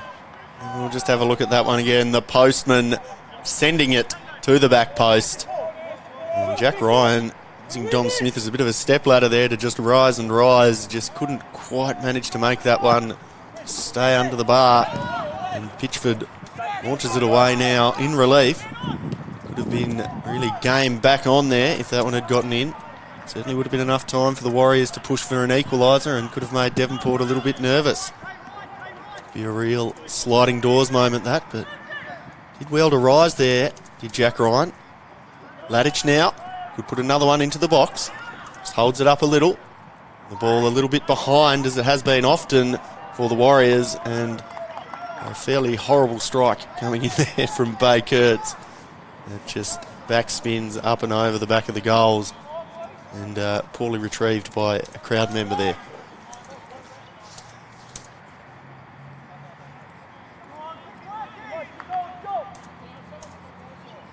So Pitchford now He launches it wide to Fitzgerald.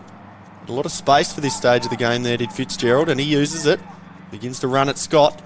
Could have played a 1-2 there with Barnard, but it eventually does come back to Fitzgerald, who'd made his run continue, but a poor touch. And now Wadawu will launch the counter. Koso, the target, picked him out to perfection, but the back four is back here for the Strikers. Plenty of bodies back to deal with him.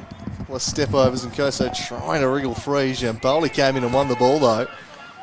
And now it's Nkoso having to try and win it back. Barnard trying to turn. Scott in to win the ball back for the Warriors. Ladic with Dawu. Jack Ryan with the volley. And then collected afterwards. And gets nothing for his troubles. He got off with a hand up and he said, I don't want a hand up, I want a damn free kick. Yeah, and once he didn't get that, he wasn't having any bar of that kind gesture from Dance. As that one's clearly gone to an offside Sison. You can see the urgency from McDonald. He looked up and wanted to spray that to Ryan immediately.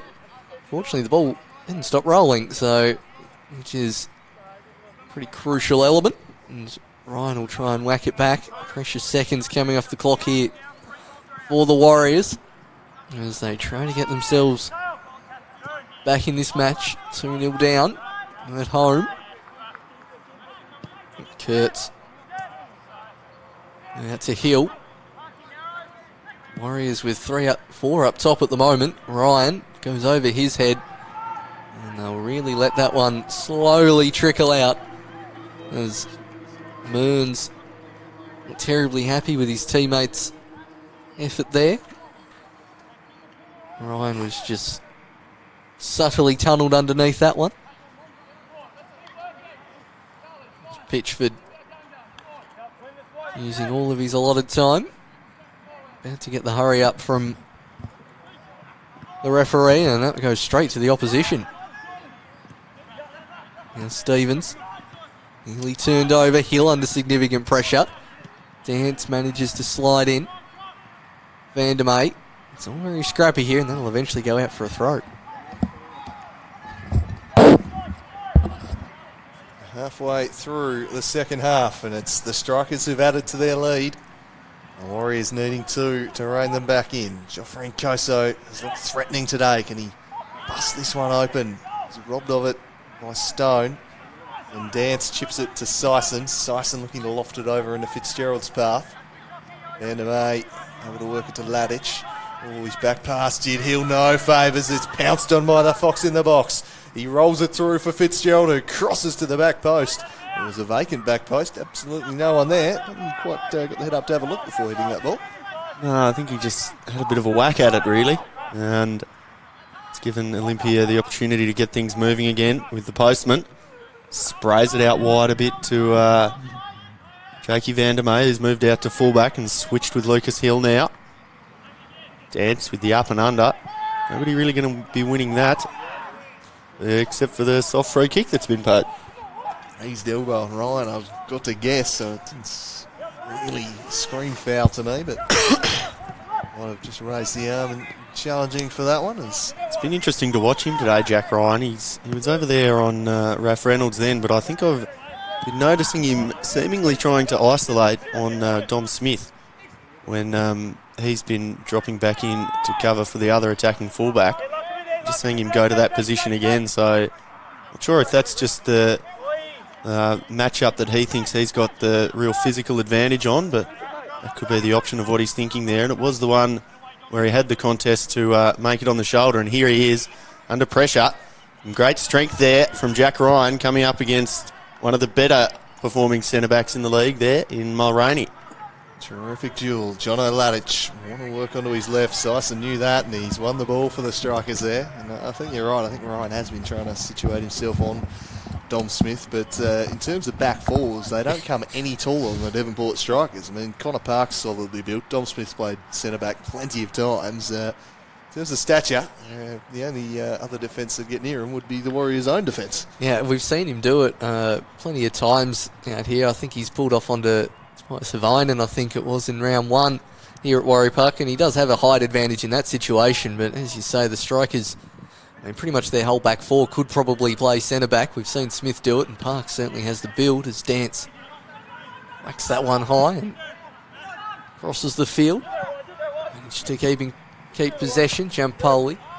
Dawu steals in, and then Mulraney just whacks it clear for Barnard to chase. Kurtz thought he had time to try and see that one out, but he elects to whack it down the fence. And the match manager from Olympia, they're clearly running after it in great pace and sense the urgency that's required in this situation. Eventually gone to Connor Park.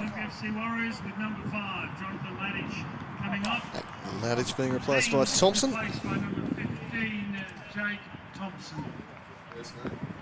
Yeah, fullback Thompson coming on here. Had some industry and some fresh legs as they try and find 2 goals in the final 20 minutes to haul this one back. Devonport with the game in their keeping. Stevens steered it away. Volley blocked off, and Koso out wide for Kurtz. Down to Koso. Joffrey Koso swings it back to Kurtz, who's been deployed in an attacking role with Thompson coming on. It's Kurtz. Bend onto the left and try and pick out the substitute Thompson. He played it back into the box. There was no one there. He needed to try and bend it back to Mearns instead. And Jampoli leading Scott to the ball. Back to Park. Now Raph Reynolds. Ball for Sison. Sison just takes it over the top of Thompson, then finds Park, who continued his run forward. And the dummy there was Barnard. Scott. Wadawu. This is a promising build-up here for the Warriors, and Koso. Jack Ryan wants it played to his feet. Instead, he swings it out the other side for Jordan Scott. Scott will surely look for Ryan in the middle here if he can shake the attentions of Park. He goes through the legs, but Raph Reynolds was there in support. He beat one, but just allowed Reynolds to come in, unfortunately for Jordan Scott. It's a pity his team needs goals rather than nutmegs at this stage. They're certainly pushing players further on, are the Warriors. Not afraid to commit players forward. Seems like Kurtz has pushed on into a midfield role for the moment, as that's a stray pass. It'll go to Lucas Hill. I'll be surprised if he doesn't continue his run, and there he goes. But unfortunately, the postman has committed a late foul on the salad artist Daniel Sison, who got in just in front and then dragged down right under the nose of the referee. And strikers also still willing to commit their tall players forward. 2-0 up away from home. You'd be forgiven for sitting back a tad. Raph Reynolds. There is some very, very tall timber at that back post between Park and Barnard et al. As Reynolds puts that one down the middle. Barnard gets there. Eventually cleared by the Warriors. And Koso striding in was Fitzgerald. Good commitment from both sides. And it was a high boot by Koso on Fitzgerald. And as we have a look at that up and under, McDonald actually got there just before the Fox in the box as Fitzgerald goes back towards in there. And now it's cleared by Mearns. Ryan, who's staying forward within Koso, gets the flick on. Mulraney read it well. Whacks it out for a throw in. Safety first approach. He had the keeper right there to clear it up the field, but just thought he'd go the cross-field clearance. In doubt, indeed. Kurtz. Back to Thompson, the substitute. Scott. Sison, the foot in, but couldn't control it. Let Mearns the ball for the Warriors. He plays it to Thompson. Wadawu trying to play the 1-2. Overhit it, but also just got fouled after he got rid of it. So, a free kick in a promising position for Jordan Scott here. And the Warriors pull one back and just put that doubt in the strikers' minds. We all want it at this point of the game. We've seen a scrappy affair, so I'd personally love it to be a bit tighter going in to the last 10 minutes. Good for the contest. I'm not sure our Devonport viewers would necessarily agree with the statement that we all want it. Well, as a neutral here, I would certainly be rooting for that result. But as you're rightly saying, Scott on the ball here for the Warriors. He's Got a couple of big players lining up there. Jakey Vandermeer completely unmarked here at the back post. They're the man that I would be sending it to. So Scott now for the Warriors. Poor delivery. Comes into Wadawu. Potential handball, but cleared away there by Barnard. Definitely not deliberate, but definitely making contact with the arm there of Wadawu. The Warriors will have to reload and try another route to get back into this game. I think Wadawu's brought a bit of a change for them as they've come on. And here is that man on the ball. Goes short to Nkoso.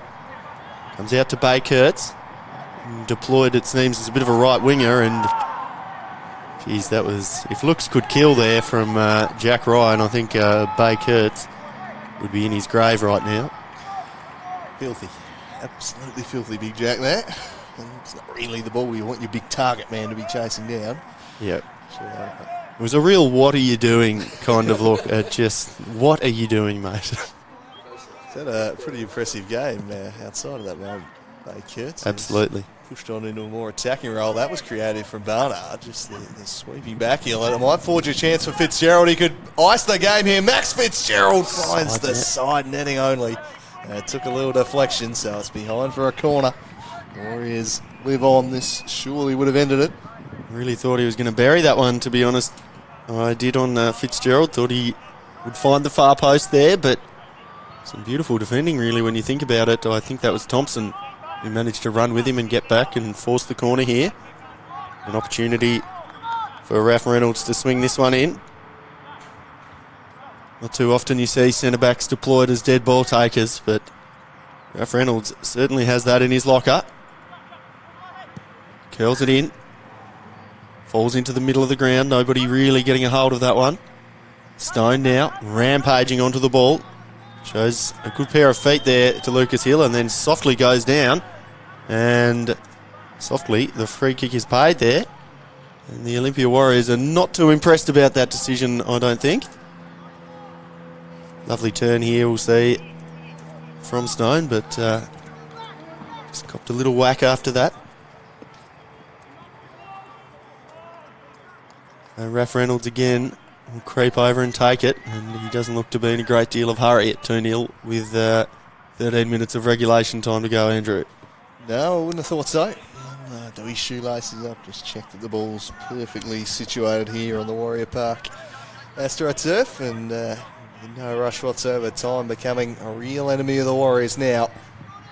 Third goal would surely kill this contest if it isn't already. The strikers chipping it to the back post over everyone's heads, and Lucas Hill should be able to clear it away. Trying to find Nkoso, but Mulroney picks it up for the strikers. Now Park in plenty of space to punch one in. Hill cleared it straight to Sison, skips free of Thompson, then chips it in the Barnard direction. A good, strong fist from McDonald, who got crunched there by the Fox in the box.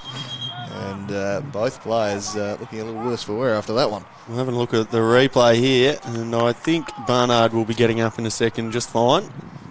Despite the amount of time he has laid on the deck. Hopefully just a bit of a winding there. But yeah, absolutely cleaning up McDonald's. Certainly the biggest clean-up of a McDonald that I've ever seen in my life.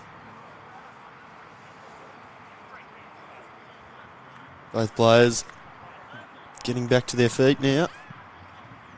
The winded Barnard doing it a little bit more slowly. All advantage here for Devonport with a moment like this.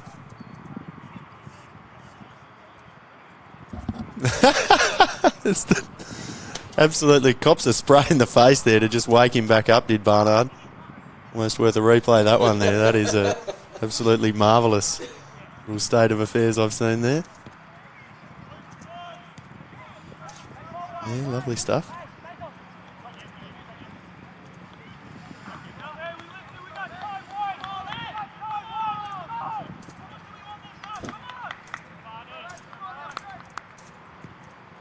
So, seems to have recovered fine there now as Barnard. Sucked the air back into his lungs. Going to get onto the game with the big man. Headed forward there by Mulroney. Falls to Barnard. No issue on his touch there. And that was a beautiful attempted ball up over the top. Oh, they're coming again. And they collide again. Full commitment from those two. And the free kick once again has gone the way of McDonald. That is deja vu there, fellas. Yeah, look, round two. Another 50-50 in dispute, both going for the ball. And again, McDonald gets there first and just crunches straight into him. He's making the keeper earn these free kicks, that's for sure. That one's just gone out of play on Maxie Fitzgerald there on the left wing. But yeah, an uncomfortable minute or so there for Kyle McDonald, who's still showing the ill effects in his penalty area at the moment. On his haunches, sucking in the big ones. He's the Warriors keeper.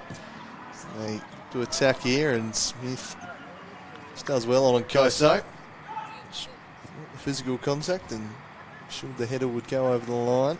Burns propels this one forward. Reynolds back there. Steers it forward for Barnard, who gets to the ball just before Stevens. Couldn't make anything happen, however. Indicated, I think, Rick Coughlin with the selection of Barnard today. It's worked nicely. This might fall for Kurtz. Tried to volley it back in towards Ryan. Ball won't reach him. Dance sticks a leg out. Another duel in the air, one by Wadawu this time. Mearns trying to make something happen with Scott here. Vandermeer will return it to Mearns. Nick Mearns drives the cross in for Nkoso! 2-1, the Warriors pull one back with 10 minutes to play. The king of the Andals steers it home. And it's 2-1, game on. Game on here at Warrior Park. Good ball in by Mearns and Nkoso in the right place in the right time. Pitchford wanted an offside flag up against Ryan, but I think the ball was already past both of them before he even vaguely interfered. Copper is coming over to Tony Pert to have a chat, and I can only assume that's what the action will be. Just comparing notes, the two referees in front of us, but that has set up this last 10 minutes. And this top of the table clashed nicely as the goal has been confirmed. Who needs VAR when the two refs can just get together and have a chat? And it is game on here at Warrior Park. Jordan Scott out there willing his team on. The wet area of the Warriors also getting a bit more vocal. And the strikers, now can they hold on as they go the diagonal ball over the head of Vandermeer? Fitzgerald keeps it in, but it is turned over cheaply. Vandermeer again can't quite execute that pass out from the back. Gets the second going. Gives Ryan a task. He's got body position on Mulroney, who falls over. Ryan hits the byline, crosses it in, but that is way too heavy. Warren Wadawu, that has sailed over his head. And out for a throw. Had some numbers in the box there, the Warriors. They were lining up. They've been given a real sniff here now, as I think Devonport might be about to make their first sub of the day. Certainly some action on the touchline over there. Jampoli's striding off by the looks of it. Sure who is going to replace him. Toby Barton, perhaps? I reckon it's Toby Barton who's going on. Jampoli taking his sweet, sweet time. There we go. Barton comes on for Jampoli. Good to see someone with the surname of Australia's first Prime Minister coming on this election day. Yeah, all right. I'm assuming that's why he's on the team sheet for the first time this year. Good to see Edmund stride onto the field. He's getting right in the spirit of election. Getting right in the spirit of... That is less tenuous than most of what we come up with.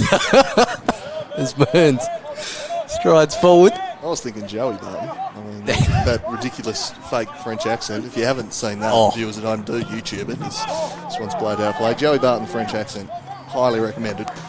A minute of your life well worth it as we get back to the drama at Warrior Park, and it's Olympia trying to pull back another goal and walk away with a share of the spoils. Devonport, having built a 2-goal lead, have seen it cut to 2-1. We've got about 6 and a bit minutes left in regulation, but Kyle McDonald not helping his team scores overly with a delivery like that. Almost stayed in for Ryan, but always seem to be drifting out. So we're going to see the Warriors make their final change. It looks like King of the Andals, Joffrey Nkoso, the goal scorer, coming off, and Jacob Lehman coming on, who we usually see in a more defensive position, but seems to have popped himself up top for the moment. Interesting move there, the goal scorer coming off, as that one goes down the line and Scott comfortably clears. A little surprised by that. Yeah, I'm very surprised the more I think about it. Maybe just lagging, maybe looking a little bit tired. And Koso, he's put in a pretty good shift as Barton's first involvement is a powerful one. Kurtz wide for the new legs of Lehman. He need a spark for them. His final 5. Thompson, one of the subs, just rolls this to Nick Mearns, who's grown as the game has worn on, but he's played that in behind Lehman. They don't have time to waste, do the Warriors. 5 minutes left in regulation. Had plenty of chances today, but it's taken them too late to finally stick one away. Just a little scare through the strikers camp, who are now going to need to hold on for the final few minutes. Barnard bustling away as ever. Oh, they've coughed it up to Joel Stone here. That's a costly slip. Joel Stone, he goes down, and he's told to get up.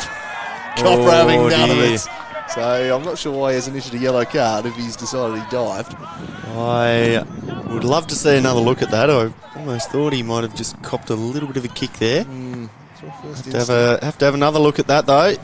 Did look at the same time, too, from our vantage point, that he was potentially a little bit unsighted there, I think, by the big fox in the box, perhaps. But it did look like there could have been a body in the way of the referee there. But they're on the attack here now. Jake Vandermeer, could he manage to sneak through? Oh! Big shout for a penalty there, but the goal kick is given. Nah, Perth's whistling a penalty, I think. The assistant, I think, flagged a penalty. I'm not sure. Maybe not. No, he doesn't look too busy down there, old Tony Pert, but certainly are some complaints coming in. Just a solid collision there, but maybe the ball had already gone out of play too. Really line ball decision this. So Vandermeer goes down. Late drama at Warrior Park. It was a tough coming together though, wasn't it? And it's not often that you see big Jake Vandermeer come off as second best in a challenge like that, but it looks like it could potentially be an ankle here for the big man, and not so much potentially the impact of that challenge. Well, both teams have had shouts for a penalty waved away in the space of a minute there, end to end. Both teams having a shout, and both times Brenton Cockrell waving away the protests. So this will ensure we're going to have a few more minutes out of time. I'm just worried there could be ankle ligaments here. But we'll have another look at the penalty shout here on Joel Stone.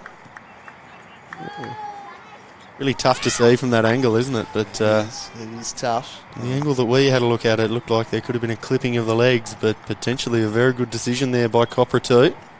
A tough one. I mean, look at that. Give me the ultra slow-mo in HD. The ref doesn't get that. Yep, exactly. Exactly. Very difficult decision to make, but they just clipped him from behind. It's like the decision to be made here could be the end of the game for Jake Vandermeer. The ankle/leg is looking cooked, and I'm really not liking the positioning of that trainer's left hand too. Potentially be testing out an Achilles. I mean, I'm no expert in these sorts of matters, but really hoping that's nothing too serious for Vandermeer, and looks as though he can get to his feet, which is a positive. So the Warriors having to push on now. Looks to be a man light, isn't it? I think, and potentially have used all of their remaining subs as well, so could really be the blow that finishes off the Warriors. He's their captain and talisman in Jake Vandermeer. But fortunate to see that he is walking fine away to the change rooms now for a bit of treatment is Jakey Vandermeer. It's like Kynan West is about to come on from the strikers bench. It's like his blonde salad just sticking up over the top of the roof from our vantage point here. Not the easiest to spot the substitutes bench, but I think that's young Kynan. I think from the height there I'd be going with Kynan West. A bit of a differential there between him and Barnard. Was pretty impressed with the young man in what I saw of him for the first time the other week, so should be offering some intelligent runs, the young man, and just pull and push that tired Warriors defence this way and that. Yeah, close them down, don't give them the time to launch these attacks because they haven't got too long left. Now the Olympia Warriors. Mearns wide for Bay Kurtz. Kurtz just waits for the ball to settle down for him and then chips it down to Adawu, but he couldn't keep it in play. Getting awful close to stoppage time now, although after that Vandermeer injury, got to I think 4 or 5 minutes at least here. And yes, there's the copper factor at play too. Certainly had him holding up the game there for about 2.5 minutes, so I wouldn't be surprised if we get dragged out to 5, knowing the history of the great man out there.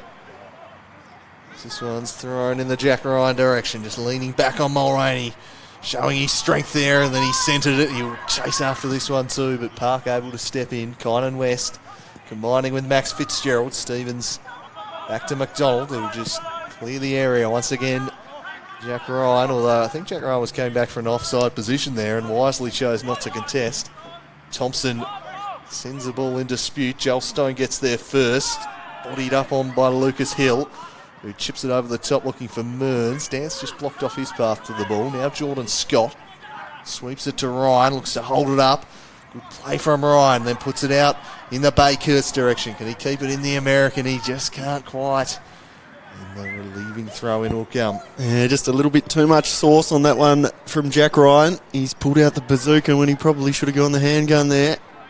There's Big Jack, but despite the hustle from Bay Kurtz, couldn't quite get onto it. This man, Scott, has probably been the most impressive man for me today for Olympia. And good on the ball. And not so good that time, unfortunately, for him. And the ball's away. It's a one-on-one here between Kynan West and Stevens comes out trumps there imperiously. He's got the foot in as West went for his third little cushion header in all right. Leave that ball and take the second one as we've ticked in to added time. 91 minutes on the clock. Devonport not far away from opening up. A handy little gap at the top of the table. 5 points back to Olympia and probably South Hobart tomorrow. You'd imagine they take care of business against the Lions. 12 rounds, they might have a handy little buffer of 5 points as we head into Cup semi-final weekend next week when we'll be taking on University up at Olinda Grove. The Warriors contend with South Hobart at Darcy Street. 2 Lacquer Cup semi-finals. Sison combining with West here. They're just looking to run the clock. The Strikers, they're doing it pretty professionally at the moment. And then, is that a free kick or is it a penalty? It's a free just outside the box as Sison goes down. And more time off the clock. Slice of cheese dished out as well to Jake Thompson for that missed time challenge. Sison staying down, and it'll be interesting to see whether the Strikers put it in the box or whack it towards the corner flag. They did pretty well that last minute and a half in keeping the ball down in their far corner. They're certainly not bringing any tall timber up. And it does look like they will have another shot at goal.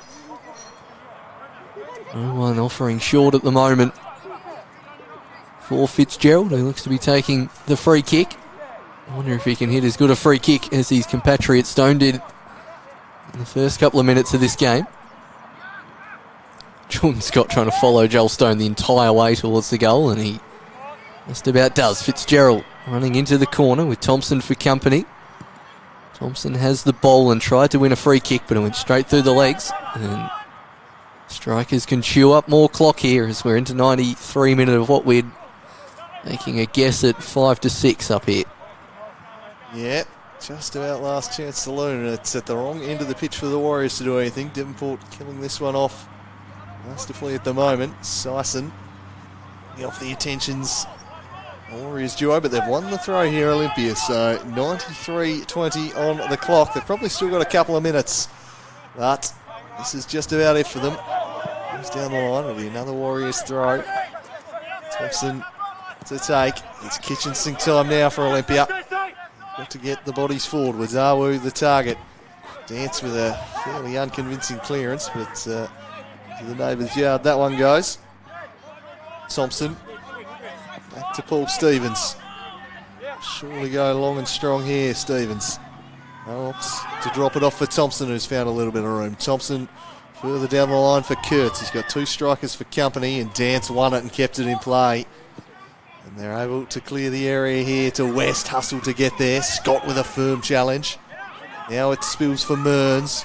Wadawu combining with Mearns. Jack Ryan holding off Smith. Lays it back for Mearns. Now Jordan Scott. Is there more late Jordan Scott heroics on the cards. Doesn't appear so as this one's chipped in and Pitchford takes a couple of seconds and then Lehman bounces off him like a fly, really. Buzzing about Pitchford, who's shown plenty of strength in this game. Just took it down off the peck. So I'll kill another 3 seconds. Long towards Kurtz, flicked on, and again, Pitchford is just happy to eat up every second he can. Oh, come on, that's a yellow. Ryan just runs into him. Pitchford says, come on. Pitchford says, he wants a yellow immediately. It's brilliant. As soon as he gets the shirts ball, comes round, stands up, signals he wants a free kick and a cheese for the guy on a yellow card. I love it from Bitchy. He's a little bit lucky there, I reckon, Jack Ryan. He's pulled him back He by has. his shirt. He has. He's on a yellow. And look, they've got a Pitchy's they've got asked. a cup semi-final next week. That's really silly. Pitchy nearly did a pretty good job at getting him sent off there, did Ryan. It was a silly move. It could have been a big one there for the Cup semi-final against South Hobart next Sunday. I mean, very interesting. 95th minute, unnecessary second yellow, but anyway, that has been averted, and the Strikers are doing a very good job here at just seeing out this one. It's now firmly up their end. Sison in position to shield against young Jake Thompson. Scott comes across to help. Sison is going into that corner. I think he's kicked it out. It'll take a monumental effort for the Warriors to get it up quickly enough. Stevens makes it out to Hill. Will there be one last chance for the Warriors? The Mountain forced to kick it, but that's a poor ball right down to the throat of Joel Stone, and that'll do it for this top of the table matchup. The Strikers come down the Midland and manage to get all 3 points here at Warrior Park. They go 5 points ahead on the NPL table, and it's been a gritty performance. They came down with a clear game plan, the Fox in the box, starting up top, causing all sorts of damage, and they come away with the victory. They do indeed. A big win too. 5 points clear on top now, the Devonport Strikers, after 12 rounds. They round back into form, take a crucial victory in this big 6-point clash, and that just sets them up. And once again, it's the Strikers looming as the title favourites. Just more clinical up top, weren't they? That was a brilliant second goal for Devonport from Max Fitzgerald in particular. The finish on that was just marvellous. Marvellous finish on Joel Stone's free kick again. That man popping up once again for Devonport. And you've got to give the Warriors a little bit of credit for the way they fought, but today they just couldn't link up top the way they wanted to. No, they simply could not. I'm going to leave you with the highlights here. I've got a kick-off in 15 minutes of KG5 to get to, so I'm going to really rush you, gentlemen. But an enjoyable afternoon here at Warrior Park. And it is the Devonport Strikers who claim a huge 3 points. Olympia were good value. They could have taken this on another day, but the team that takes their chances more often than not wins football games. That's been the story here today. At the conclusion of a thrilling 90 minutes here, the Devonport Strikers are 5 points clear.